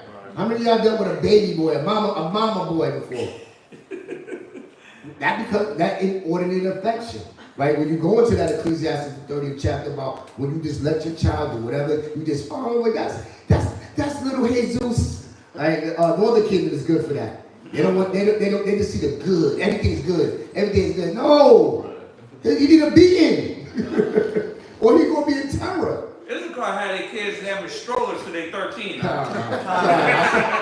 see the knees is up in the stroller. That legs is dragging, huh? That's real. The mother getting a workout, pushing the stroller around. That's wild. Because there's no knowledge. All of this is the result of not having the knowledge, the Most High's way of how to raise children. So then what's going to happen to them when they're mothers? It's going to be the same thing. What's going to happen to them when they're siblings? They're older. Look at you even got some siblings that are vicious to their own siblings. As adults, like there's no love there. Why? Because the Most High wasn't there. So then when we look at it, that makes us reanalyze Big Mama. That makes you reanalyze, grandma was the backbone of the family. Nana, Nornie, whatever you called her, was she dropping it? Was she really instilling these virtuous high moral standards in the house, or was she just cooking dinner? What standard did we hold her to make her dinner? Right, God, the soul food. It's like the movie. Go ahead. long suffering, Uh-huh. gentleness. What? Gentleness. Right. Why is that missing from the Black, Hispanic, and Native American mothers, women's, daughters, aunts, sisters? Because it's not getting taught. Your heritage, right? The heritage that was taken from us is no longer looked at as a high blueprint of how to live. It's looked at as something that's optional. You know, I could be a Christian if I want, or Jesus on my heart. Yeah, he knows that your heart, your mind is lacking the essential qualities to show brotherly love, to show a true a follower of Christ. When you lay down your life, when you're self-control, you know? Goodness, Uh-huh. faith, meekness, temperance. It said what? Goodness, faith, meekness, Uh-huh. I temperance. wanted that temperance because we brought that out. And the brother had the fire definition. What was the definition again? Let me go to the. Because when you go to temperance, it's self-control. It's self-control. You had a definition. What is it? Moderation in action. Moderation in action. Nah. Why you think the song 0 to 100 real quick was so popular? Because our women like to go. Our women like that. They like to go 0 to 100. There's no restraint. There's no self-control. There's no. Now I will spaz and curse my kids out and push you down the stairs. Say I hate you. Right? You got even some mothers taking their kids to court. Come on, why? Because there's no law. The scriptures tell us about we're not. Do you go to law with unbelievers? See, there's no belief. There's no most high in that household. God. Go to Boo. We're in there. God. Yeah, it's just a cramp, y'all. He's all right. He's all right. Everybody's looking like, y'all had cramp before. We call it Charlie horses. All right, we all had that before. It's a little probably a little heat in here too. Go ahead. Read where you at. Baruch chapter 3 verse 28. But they were destroyed because they had no wisdom and perished through their own foolishness. Right. The destroyed for the lack of knowledge is seen in the Black, Hispanic, and Native American household. Mother and daughter, mother and daughter should not be destroyed. That's supposed to be your elder that you go to. Oh, mom, I got these children now. How do I set up a structure for them? How do I show true love for them? Right? How do I, just like the scriptures say, but if you don't have that fundamental, if you don't have the Most High as your fundamental, as your foundation, then yeah, it's going to be like a reality TV show. Mm-hmm. It's going to be like something that you hate. Yes, sir. Reflecting on my own household.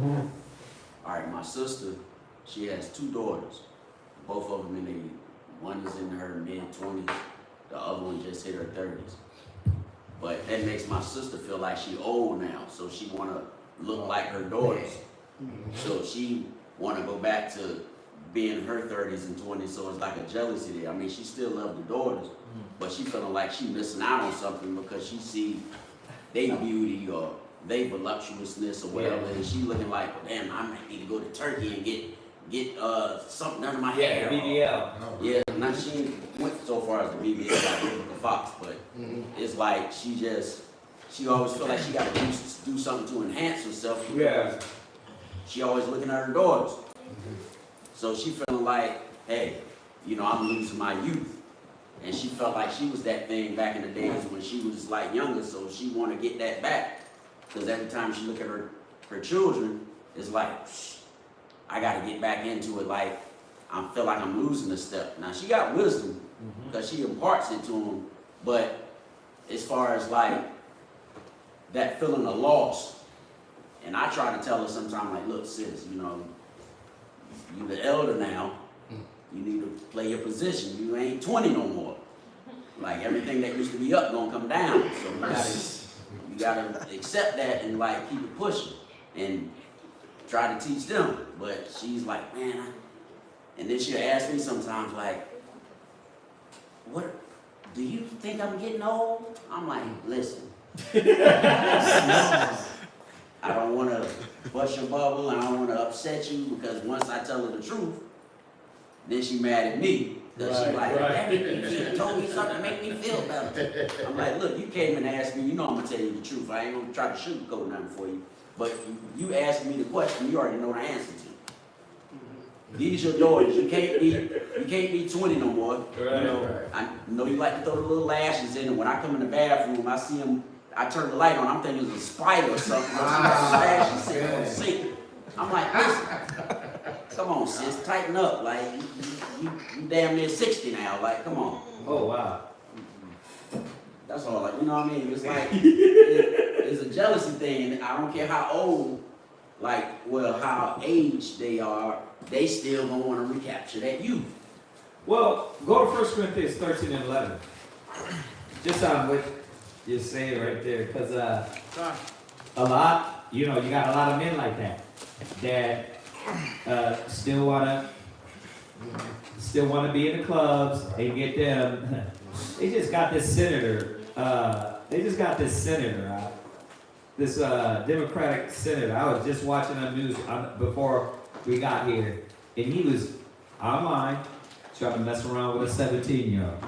So the Democrats and Republicans made him resign, and because obviously the white man's a pedophile by nature, but also they got a lot of men that don't want to grow the hell up. You got a lot of brothers that don't want to grow up, and they feel like that too. So men and women. In this case, it's the sister. But read this. 1 Corinthians chapter 13 and verse 11. When I was a child, I spake as a child. So you start seeing those characteristics, things that never change. You still talk like a child, and it's not seasoned like an elder or an older woman, right? Go ahead. I understood as a child. You can't gain the basic comprehension that you are old as hell. Just look in the mirror. Right? So this is what happens to a lot of us. We don't want to grow up. I mean, none of us want to get old. You know what I mean? But sometimes it's to their disdain because they don't understand that it's inevitable and you're hurting the value of your age and your gray hairs because you don't got no wisdom. So your value of you being old is no value. And the scriptures tell us that. Age ain't gray hairs don't mean you got wisdom. You got old fools and you got young fools. Right? Go ahead. I thought as a child. Right, and this is telling us how to gauge, and that's when you look at these brothers and sisters that is 40, 50, you still in the club, you still trying to pop it like the youngsters, you know what I mean? Playing on the court is one thing, right? And you gotta know when to retire when that. You gotta know when to sit your old ass down before you break your hip, right? But a lot of us don't want to. We want to, you know what I mean? We want to keep it going, and that's the wrong way. We're supposed to be able to. When you go to Levi, at 50 years old, you were retired, but you were retired to this. You will go now fall into another slot of being the counselor, the teacher, right, the elder, the ones that sit back and you don't have to do the hard labor of picking up those animals and sacrifice them and that thing. There was a retirement, but our people don't look at that now.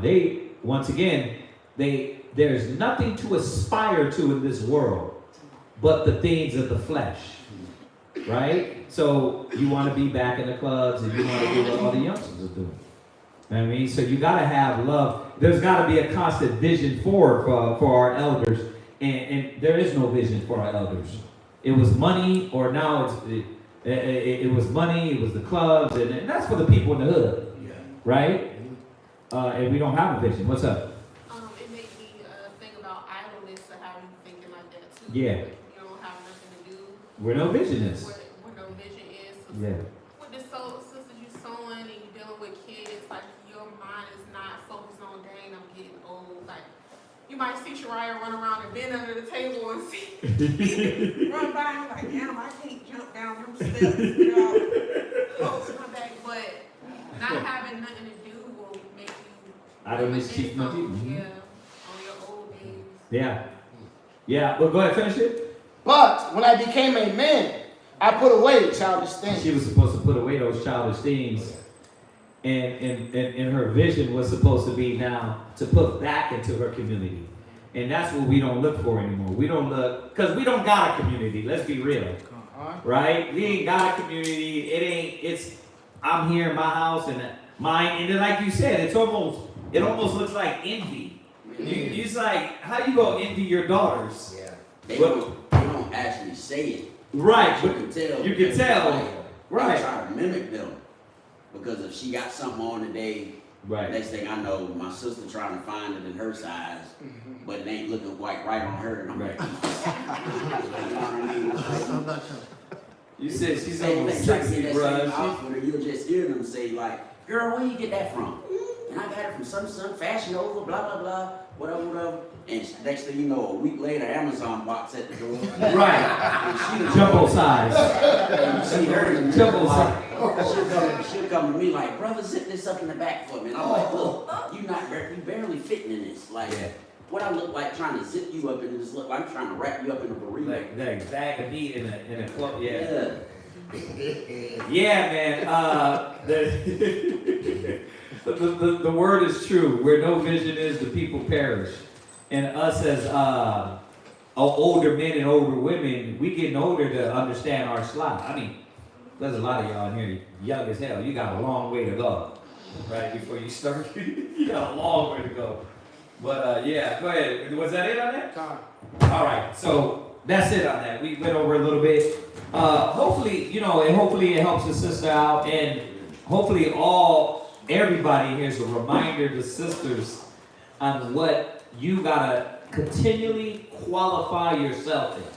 You gotta qualify yourself daily to say, am I qualified in these certain areas? If you're not constantly pursuing and working on yourself, you're never gonna reach these. You're just gonna keep hearing class. You're just gonna be like it says in Ezekiel. They sit before you as though, it's a good song, right? And you're never gonna get better. Yeah. Got one more question. I'm done. Yes, sir. It's kind of off topic, but it's about like class anyway. Say you got an illness, right? Yes. And you know you sick, but you come to class anyway. Is any rule on that? Because you could spread something to make everybody sick, on even like the little babies in the back and all that kind of stuff. What's the rules on that? Well, that's why we have a sheet. You're supposed to fill out what illness you got. Like if you got AIDS or HIV, you gotta say that. Because if that drops in here, you could get somebody sick. Talking about something like maybe pneumonia. Even like Sunday Bun, like everybody knows Sunday Bun. He's got like he was born with this like a his lungs don't drain fluid. So some people would think like, oh, when he coughs, he's sick. But it's just like, no, he doesn't drain fluid. When the seasons change, it hits him like asthma. Okay. So, sometimes, but we when people come in, we let them know. But when he is sick, or anybody sick, stay home. And stay home because it spreads. Because, the way we're so intimate in here, in class, we're kind of close to sitting, and it's like, you're sitting next to each other. Oh, here's a highlighter. You dab, touch, hug, we do a lot of hugging. Yeah. And so, like he just said, the reason why you don't see a lot of people in here tonight is because I got everybody sick. Well, I didn't get them.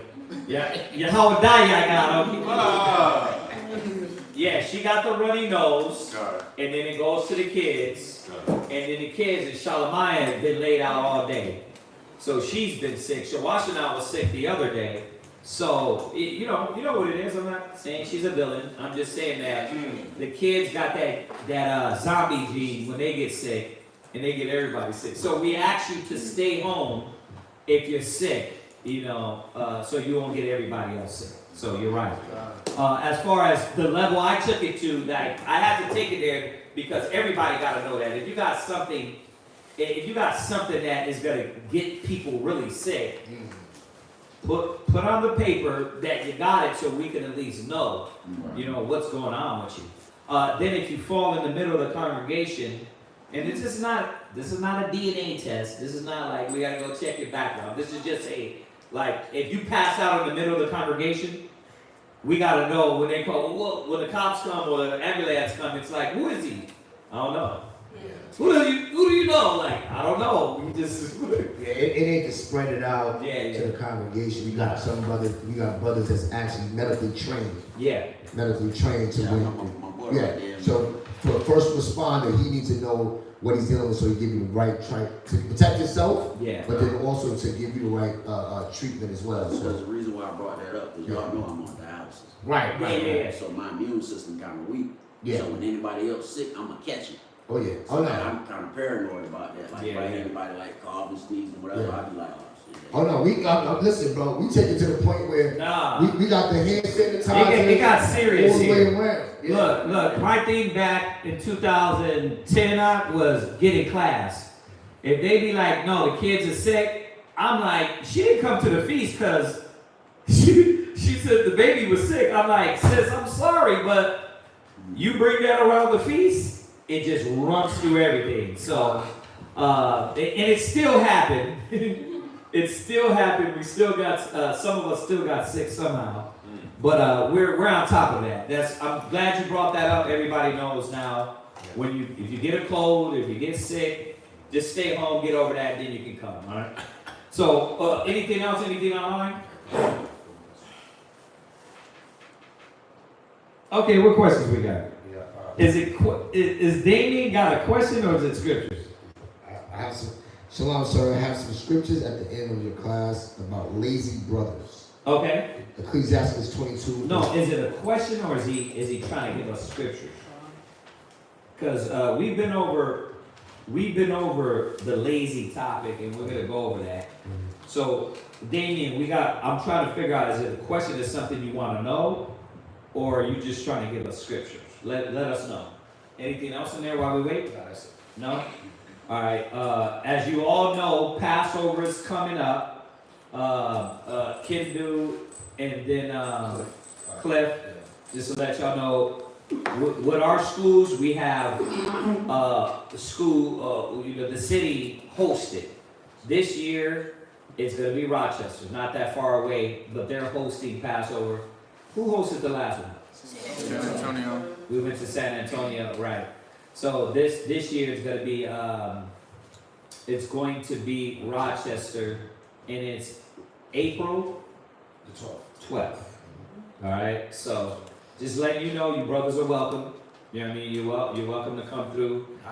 These are one of the feast days that, as a nation, you're gonna see all Israelites. This ain't like a barbecue where this is something we go all out for. So that's why you see a lot of sisters ain't gonna be in class because they're gonna be working extra hard to get a lot of the garments done based on the commandment, the scriptures, how we came out of Egypt. So we came out fresh to death, and it says we borrowed from the Egyptians and we wore the best. Will be dope if we can actually all get Jewed up like we came out. It said we had we borrowed, we took all the gold from them, all that. So anyway, we're gonna be doing the Passover in Rochester. You brothers are welcome to come, all right? Was that it? What Damien saying? Oh, it's a question. All right, let's go there. Ecclesiastes 22. Ecclesiastes 22 and 1. All right, let's go. Ecclesiastes chapter 22 verse 1. A slothful man is compared to a filthy stone. Right. And every one will hiss him out to his disgrace. Right, that filthy, this is 22 and 1, right? Son. Let me see if this goes in a second. 22 and 1. So that filthy stone, watch, read down, it's going to tell us. Verse 2. Uh-huh. A slothful man is compared to the filth of a dunghill. It's like you dookied on a stone, right? It says every man will hiss it out of disgrace. What happens if you pick up something that got dookie on it? You're like, get this off of me. Well, that's when you deal with a person that is slothful, a person that is lazy. And look that up real quick, the definition of slothful.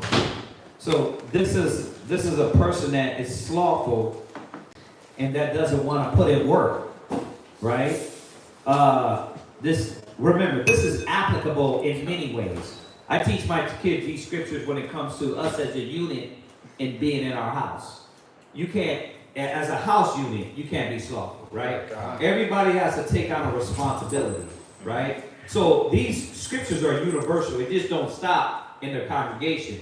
And then in the congregation, as you come and the more you're given, the Most High said, as much is given, much is required, right? So it's just not to sit here and just get notes and use, but to actually give back, right? So slothful, what you got? Slothful, often characterized by the lack of effort or tendency to the lack of effort. Brothers, a lot of brothers don't see that. Like, if you're just constantly taking, and you 6, 3, 4, 5 years, and you're not putting back, yeah, that's why we did it. We did it like this year. Like, the sisters that garments that their husbands, I know brothers got mad. In the past, the brothers would do all the new brothers' garments. But, I mean, the sisters would do all the new brothers' garments. But you here 3 years and you won't get your rib off her butt. You're taking. It's like you see every other brother's rib stepping up into the slot, but you're slothful in doing your business at home and not teaching her, but you want somebody else to do that. That's not becoming of the Most High. It says you're supposed to know that as much as you take, you're supposed to be knowing, okay, man, I can't wait till I get back. But the slothful person is a what? Lack of effort. They don't go about to take the effort to do the work. They're lazy, right? Oh, I want to take the test, but you won't do the work. Oh, I want to be a great speaker, but you don't do a work. You don't do the work. It says you got to learn. You got to learn these things, and then you got to study, right? And then you got to be ready to hear, right? So everything takes work. Israel don't want to work. We deal with the truth like a religion. You're gonna come to church, hallelujah, praise the Lord, and then go home. Right? It says the least thing you can do is give a prophet a cup of water. You won't do that. Right? You won't drop an arm. You won't give a brother a ride. You won't, it's like eventually you gotta come to the party. This is not for new people. This is for a person that you've been here receiving, but you don't want to give back. You're lazy, right? Because of you don't want to give back because of your laziness, right? And then we could be here all night on this topic. But Christ spoke about the slothful servants, the one that buried their talents, right? Okay, so go ahead. What else you got on slothful? It says a tendency to avoid work or activity. Yeah, they want to avoid the work. Like, wait a minute, it's time to work. You ain't nowhere inside. You know what I mean? And I say this not for the new brothers, because the first thing that has to be done for the new brothers and sisters is that we're supposed to give to you. And in giving to you, you can see how it's done. Right? That way you can see, damn, wait, y'all not asking for none? No, we're not asking for none. We're asking you to, show up, get the knowledge. But as time goes on, you're going to see why. They've given to me without asking for something to show me how to give back to the nation. Right? So you got to understand, the scriptures say you can't be slothful in the business of the Most High. Right? Go ahead. Oh, that was it. That was it. All right. Finish it. Oh. Finish that. Kyle, No, question. Finish it. You finish it? All right. What's the next one? There's a lot of scriptures on slothful.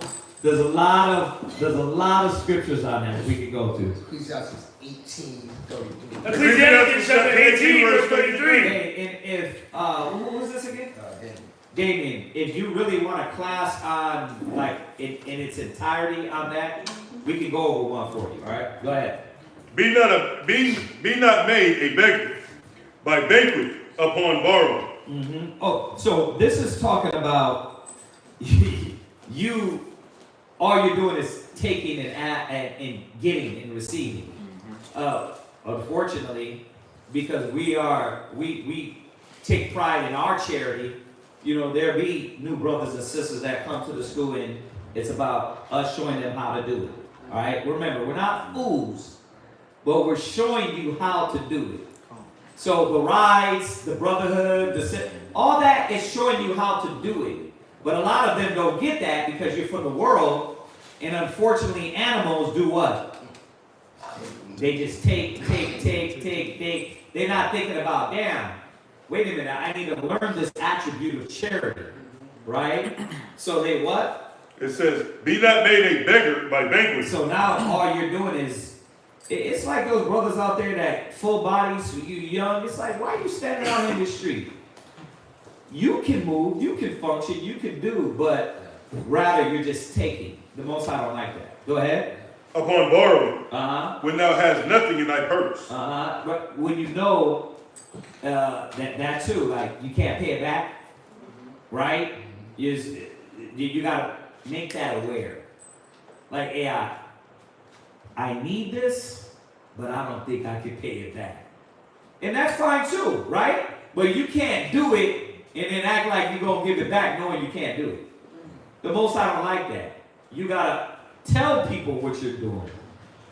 Have that integrity, because you can borrow, but a borrow isn't a borrow.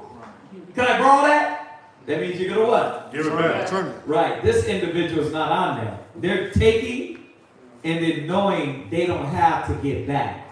Right? Hold on, let me finish this. Go ahead. For thou shalt lie in wait for thy own life.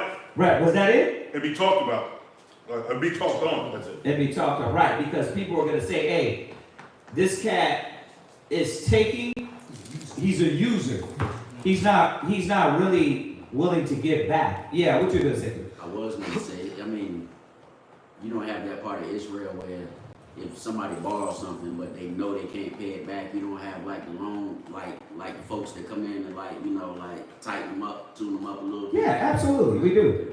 Absolutely. Like if a brother says, hey, I need this, but I don't think I'm going to have the money to give back, we're going to be like, we understand.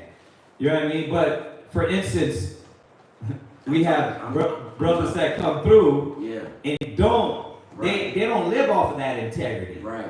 So all they do is they know we're giving and they come and be like, hey, man, can I get a few dollars for gas? Yeah, here you go, bro.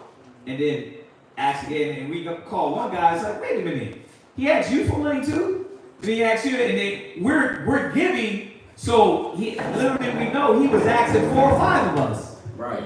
Taking advantage of our charity. Right. And then when we catch on, it's okay, but we know hey, we're not stupid either. But do you have the groups that come in like the forces that come in and hey, pull up on them on a different kind of level? Not like that, but not pull up on them. Like we're not gonna pull up on no brother for some gas money. I ain't talking about gas money. I'm talking about you were making a point about. Let's go here. I'm gonna show you. Let's go to this. This is in the law. I know what you're saying. It's like I lent you something. And you say you was gonna give it back, but you never. So now I'm gonna pull up. I'm gonna show up at your house. Go to the law. Go to Deuteronomy 24. Yeah, nah, we definitely don't. They gotta be to the house, but I was. Well, I'm gonna see you. I'm gonna see you on that. Yeah, Deuteronomy 24:10 real quick. And then we're gonna go to Ecclesiastes on that. Mm-hmm. Deuteronomy chapter 24 and verse 10. Mm-hmm. When thou dost lend thy brother anything. Right, anything, whether it's money, I lent you my lawnmower. Right? I'll let you, you name it, because brother, you lend some of the people, it just become theirs. Yeah, like you don't even look right. Trying to get it back from them. So like gravy your name on it. Go ahead. Thou shalt not go into his house to fetch his pledge. What we can't do? Thou shalt not go into his house to fetch his pledge. Nah, you see, that's where that Italian mobster mind comes from. But they got it from a law too. Well, not the Most High's law. I'm not saying that, but those laws came from laws from ancient times, or Yeah, but they ain't got nothing to do with us though. Whatever laws they got, it ain't our laws. Yeah. So they got it from the Moors. Look, all we can speak on is what the Most High gave us commandment to do. This is the law that the Most High gave us. Like, when you lend somebody something, you don't supposed to go look for it. Now, here's why. hold that, go to Ecclesiasticus 12:1. This is why. Because when I do lend to somebody, like especially like this, if somebody calls us and hits us up and say, hey, can I get $500 for the rent, for my rent? We're gonna act like, whoa, where did you put in the pot to ask for that? Anybody in here that we know them.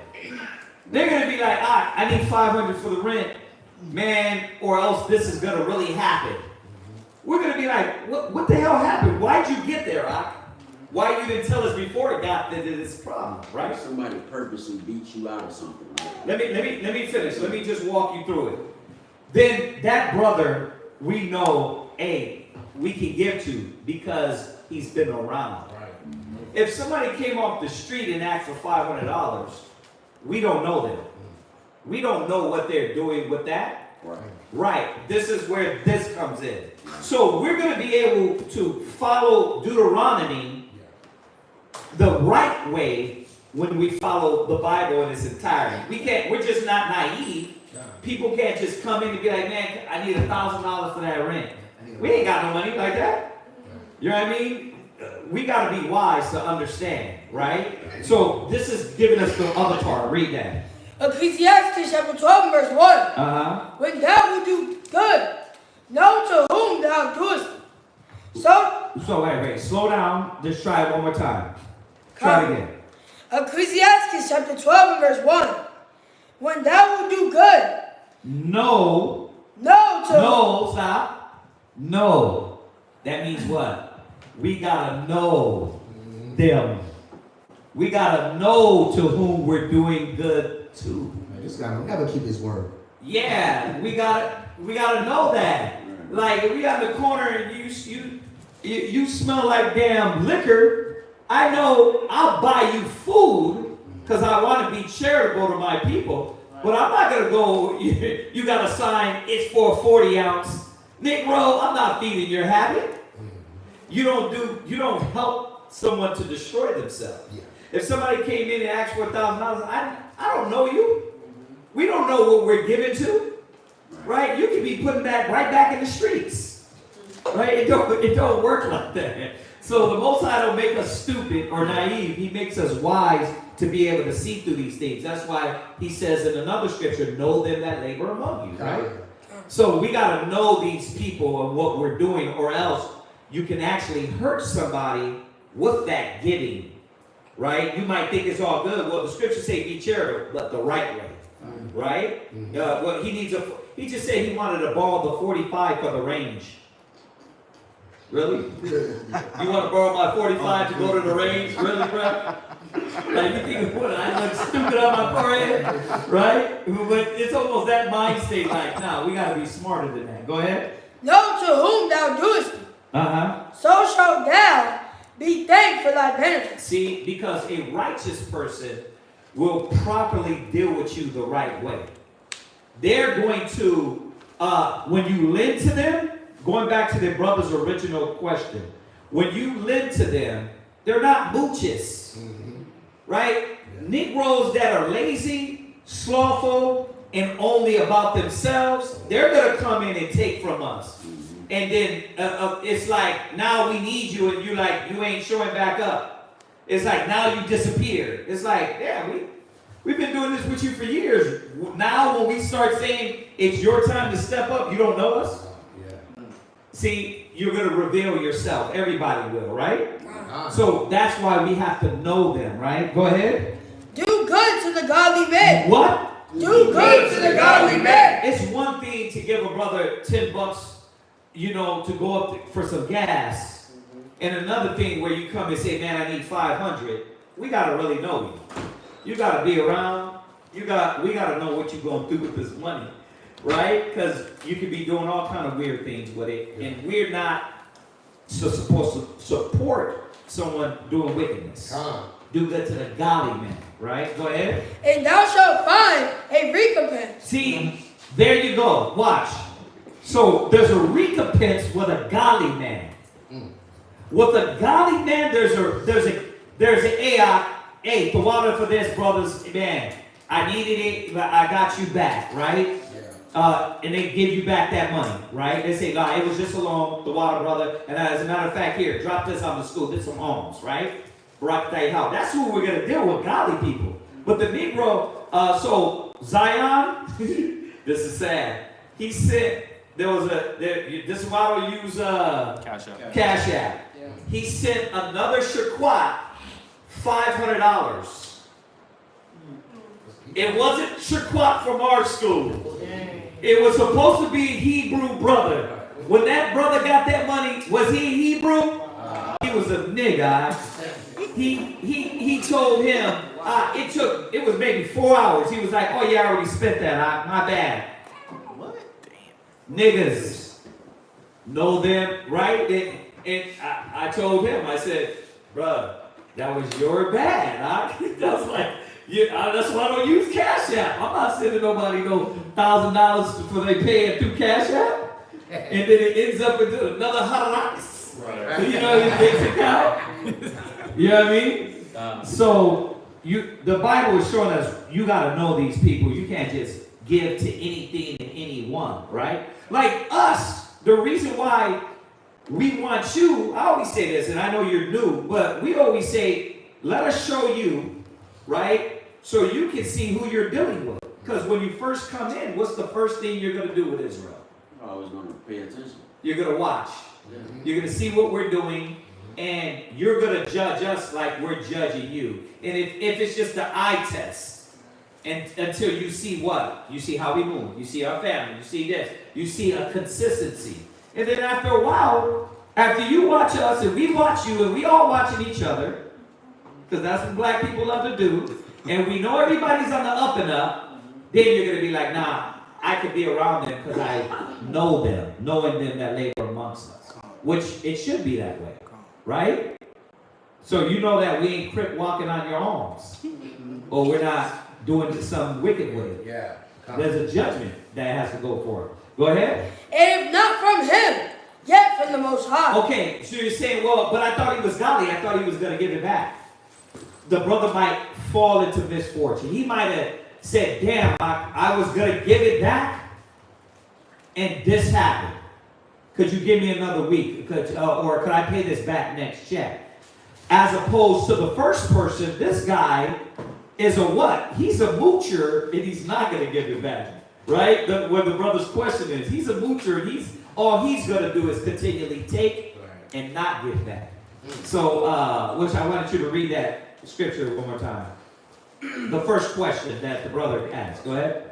Be not made a beggar by banqueting upon borrowing. Yeah, that cat is just begging, and he's just constantly going to people and asking them. There was a lot of that going on Facebook a while back, and I'm sure it's still around there. You got a lot of hackers doing that, acting like Israelites. Yeah. They be like, they using Hebrew now. Yeah. They're like Shalom. Yeah. Serious, these cats be damn in India. Ain't good for that. Yeah. Support the children, brother. Shalom. And this little hand like this. Yeah. First of all, when you spell SHALOM, we already got a problem. We already know you're not out here. Because you talking like the so-called Jews. When you say shalom, I'm watching you already, bro. But anyway, we got to know them that labor amongst us, right? This one is taking.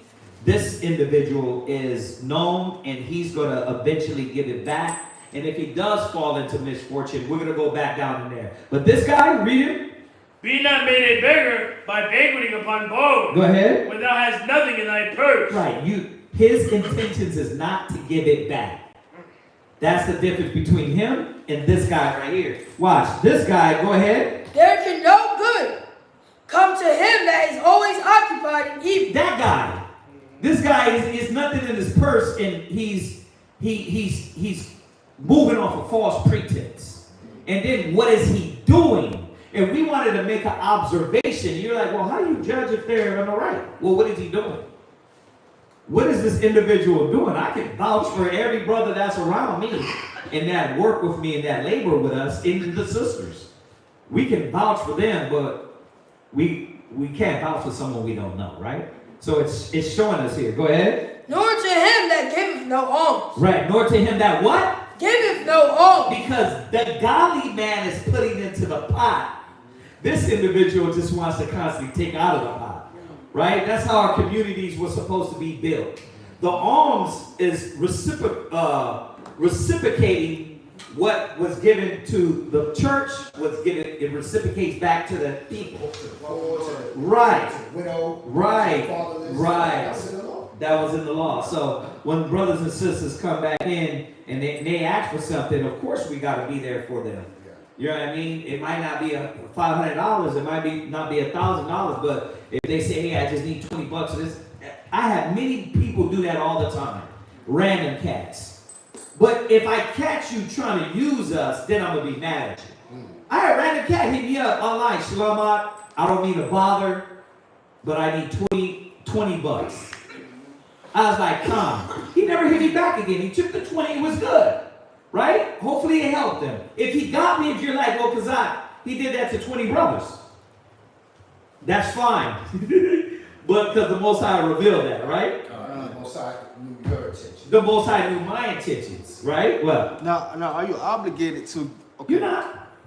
You're not. But you're conscious. Go ahead. Right. No, I mean, now somebody asks you, right, and you know you have like, a sketchy feeling. Yeah. Are you obligated? Try the spirit by the spirit, right? That sketchy spirit's supposed to be the spirit you analyzing and looking at this individual. Okay. You don't have to. You know what I mean? It might be something in this individual, like you said.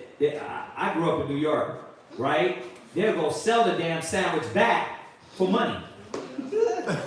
Tell them, they're like, yeah, buy me food. They'll take that, go sell that, and go get the crap. So you gotta be tuned in to know, okay, nah, bro, you're a crackhead, and you're just gonna feed your habit. You know, so yeah, if the spirit is telling you, don't do it.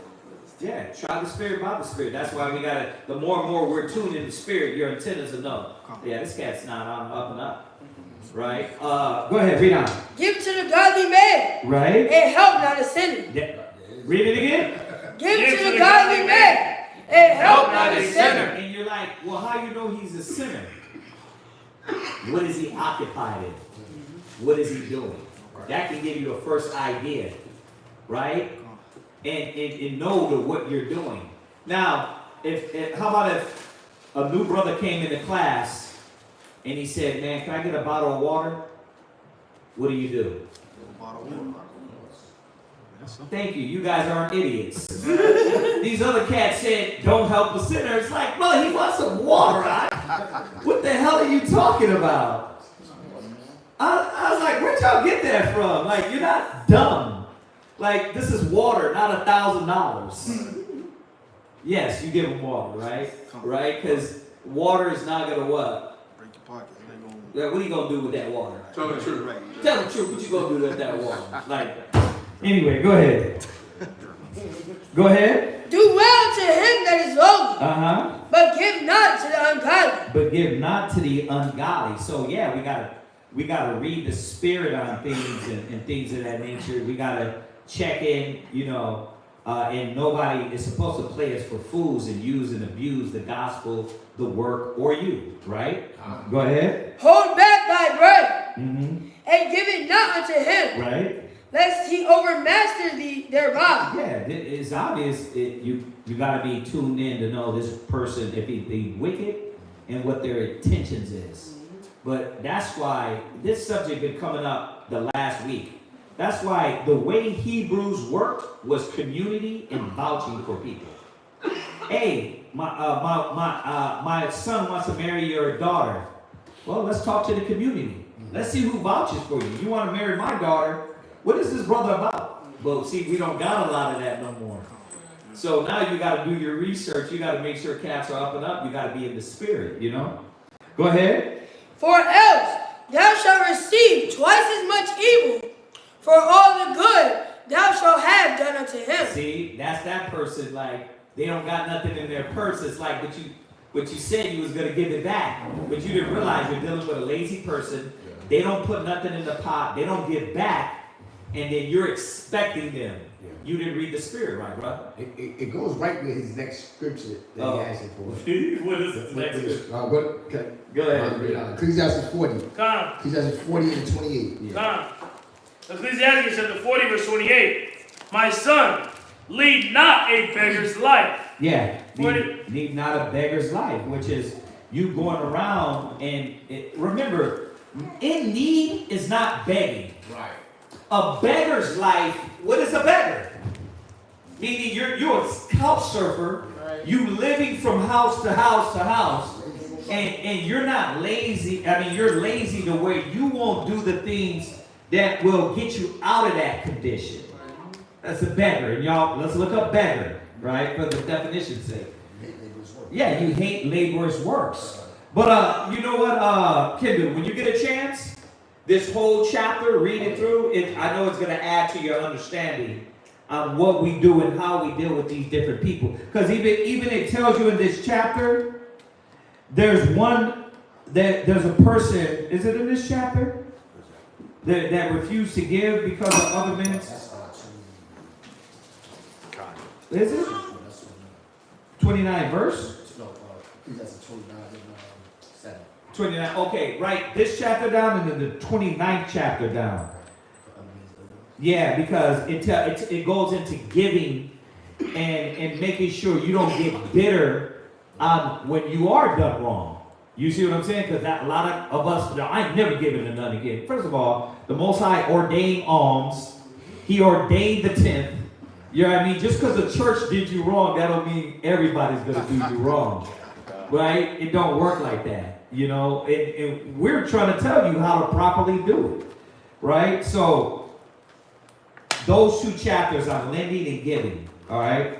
Go ahead. Beggar real quick. It says, beggar is a poor person who asks others or begs. That's the key word. Not about being poor, but you're begging for money or for food.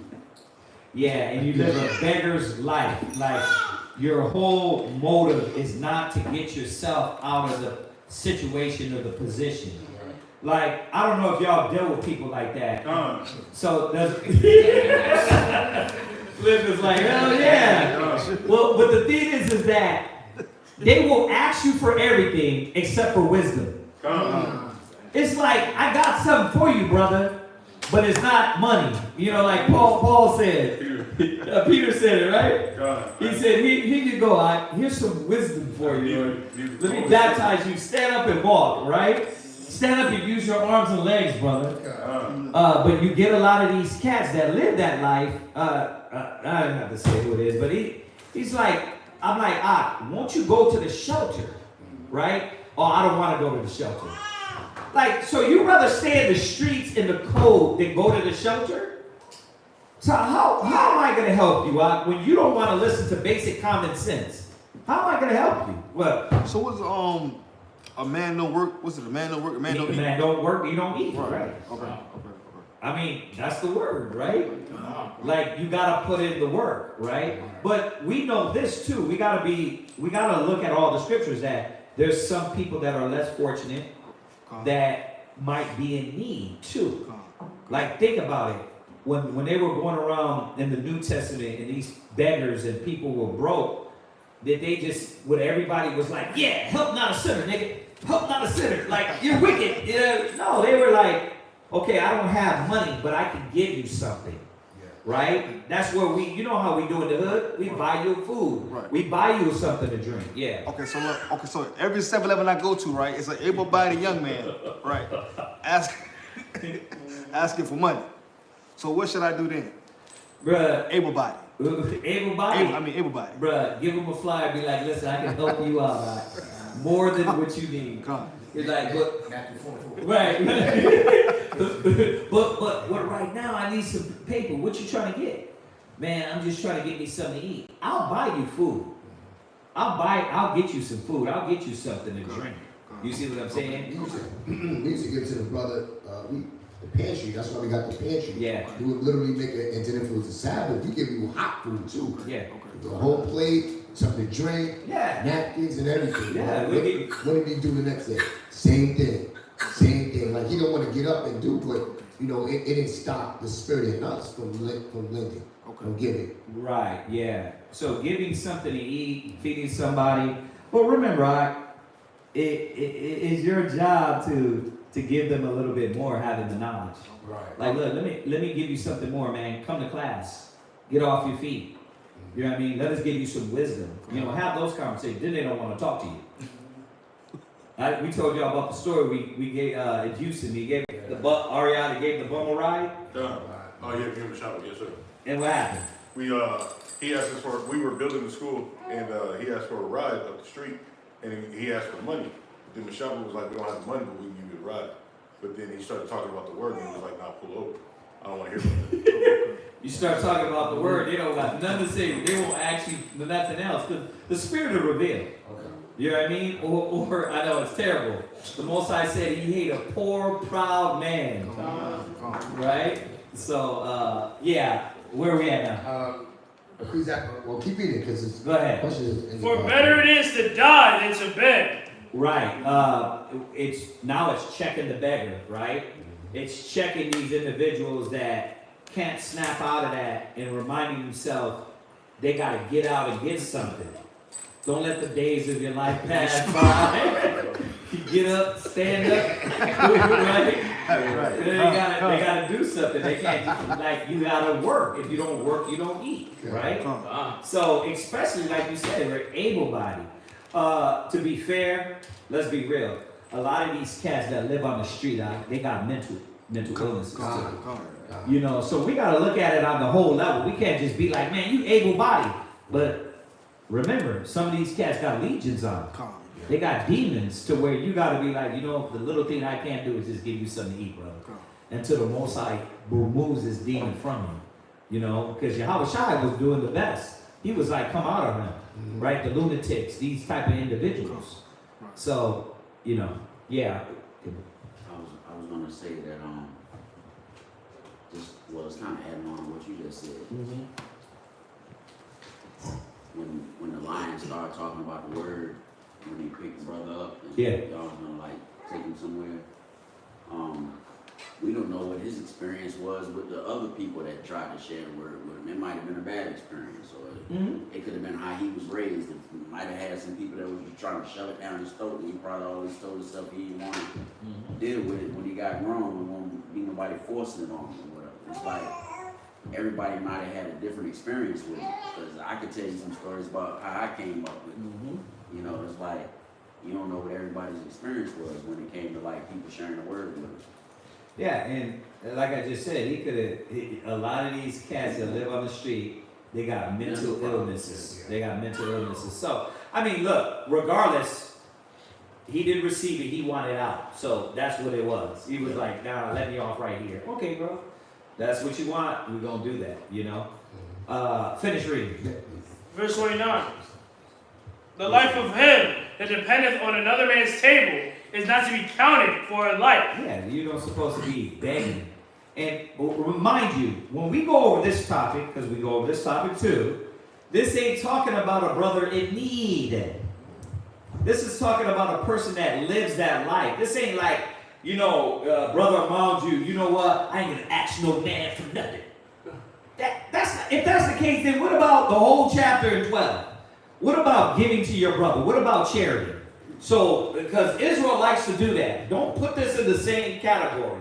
A beggar, this type of individual, is not a brother that falls in, he loses his job and he needs help for a little while, right? Or, hey, he lost his apartment and he's like, hey, I lost my apartment, you know, or the brothers came down from Rochester and moved in with each other. That's not a beggar. That's, brother, we on a mission, we're going to do this and we're going to work together, right? So don't put them in the two, because when a brother asks for something and a sister asks for something, that doesn't make them a beggar, y'all. Y'all know that, right? Okay, that's why, you know what? You're going to go back.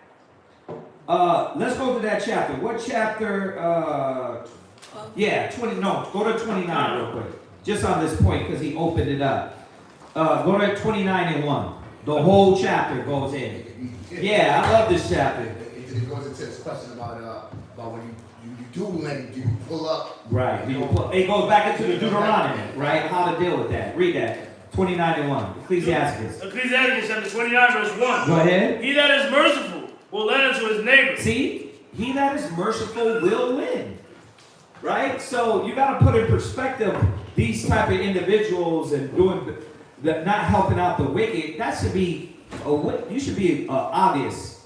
It should be obvious to know not to help somebody get crack, somebody be a drunkard, somebody go do something wicked and evil, and support that. But this is talking about that brother and sister in need. You know them. You know what they're dealing with, and that doesn't make them a beggar if they fall or they lose their job or they don't have this.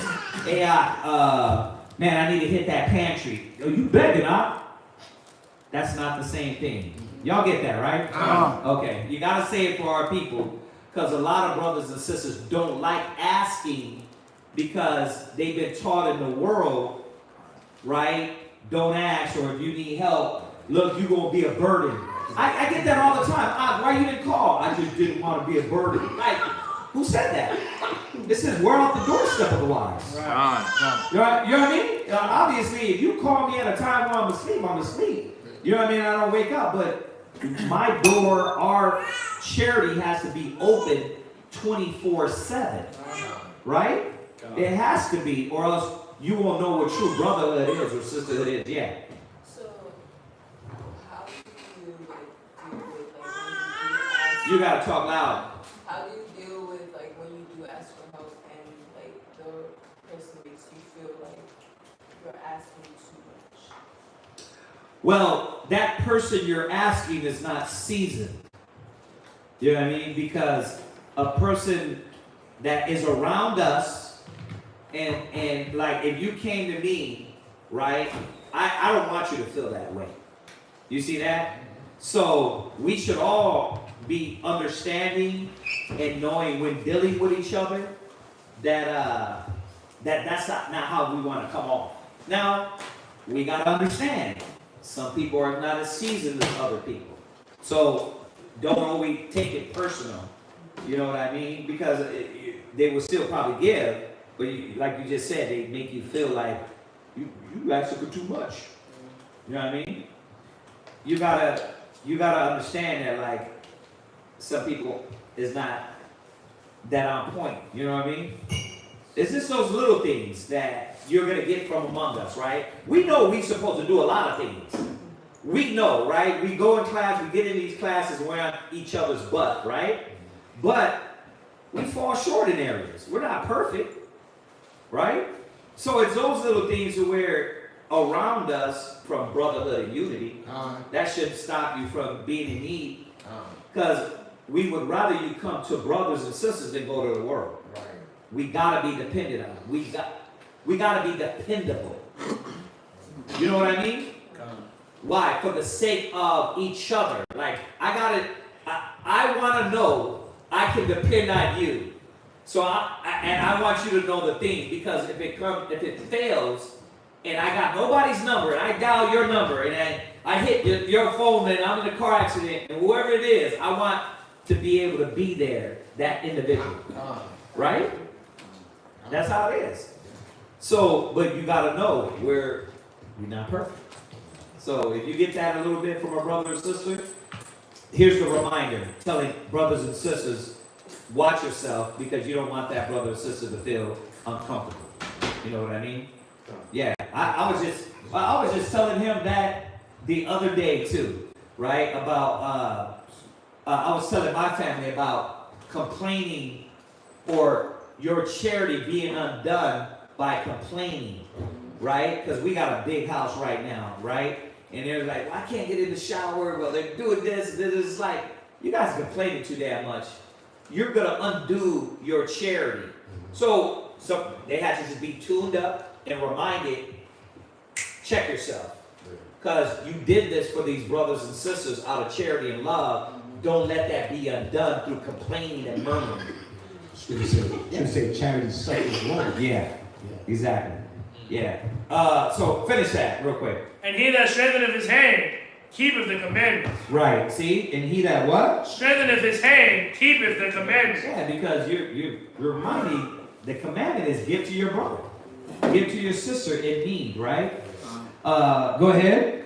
Lend to thy neighbor in time of his need, and pay thou thy neighbor again in due season. He touches both the lender and the buyer, the lender and the receiver, the borrower. He's like, hey, you lend to your brother, hey, pay it back, right? So he's hitting both of us to remind us, look, there's a reciprocation of unity and love and mercy with each other.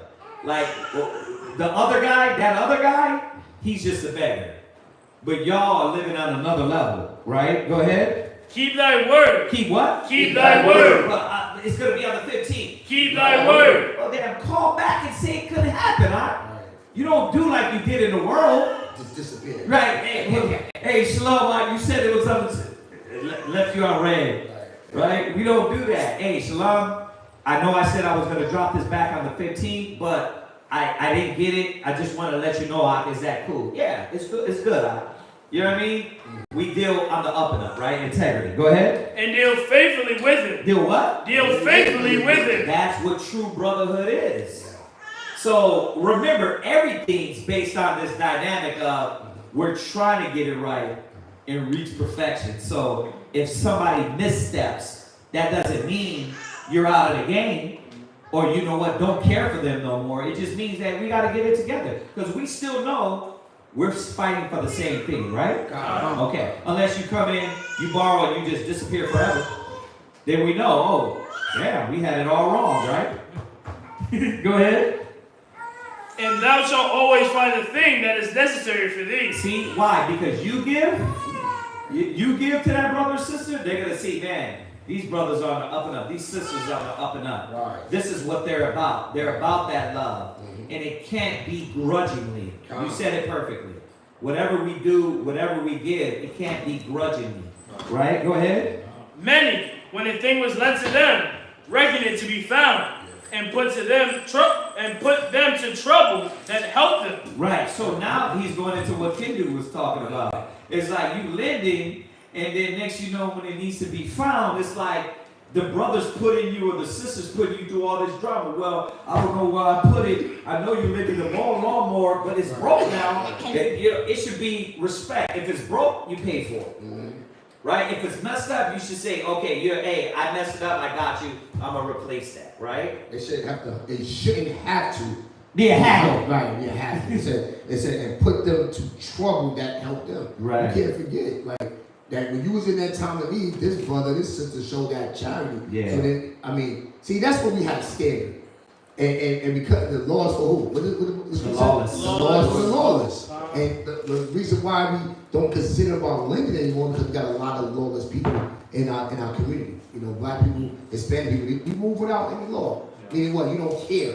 You just want to take and just, benefit you. There's no consideration for anybody else. Go ahead, keep reading. Verse 5, till he have received, he will kiss a man's hand. Read it again. Till he have received, he will kiss a man's hand. Right, so now it goes into this individual. But anyway, y'all can read that, because this whole chapter is another hour. All right, y'all can read that, and we can touch on these topics. That makes sense, right? Can do that make sense? Oh, well, hopefully you read the chapter, it's going to add up to you. All right, other than that, hopefully. Yeah, he said, shalom. Oh, he said, thank you for shalom. Yeah, all right. And that's it? Nothing else online? Let's salute them and say shalom. Shalom.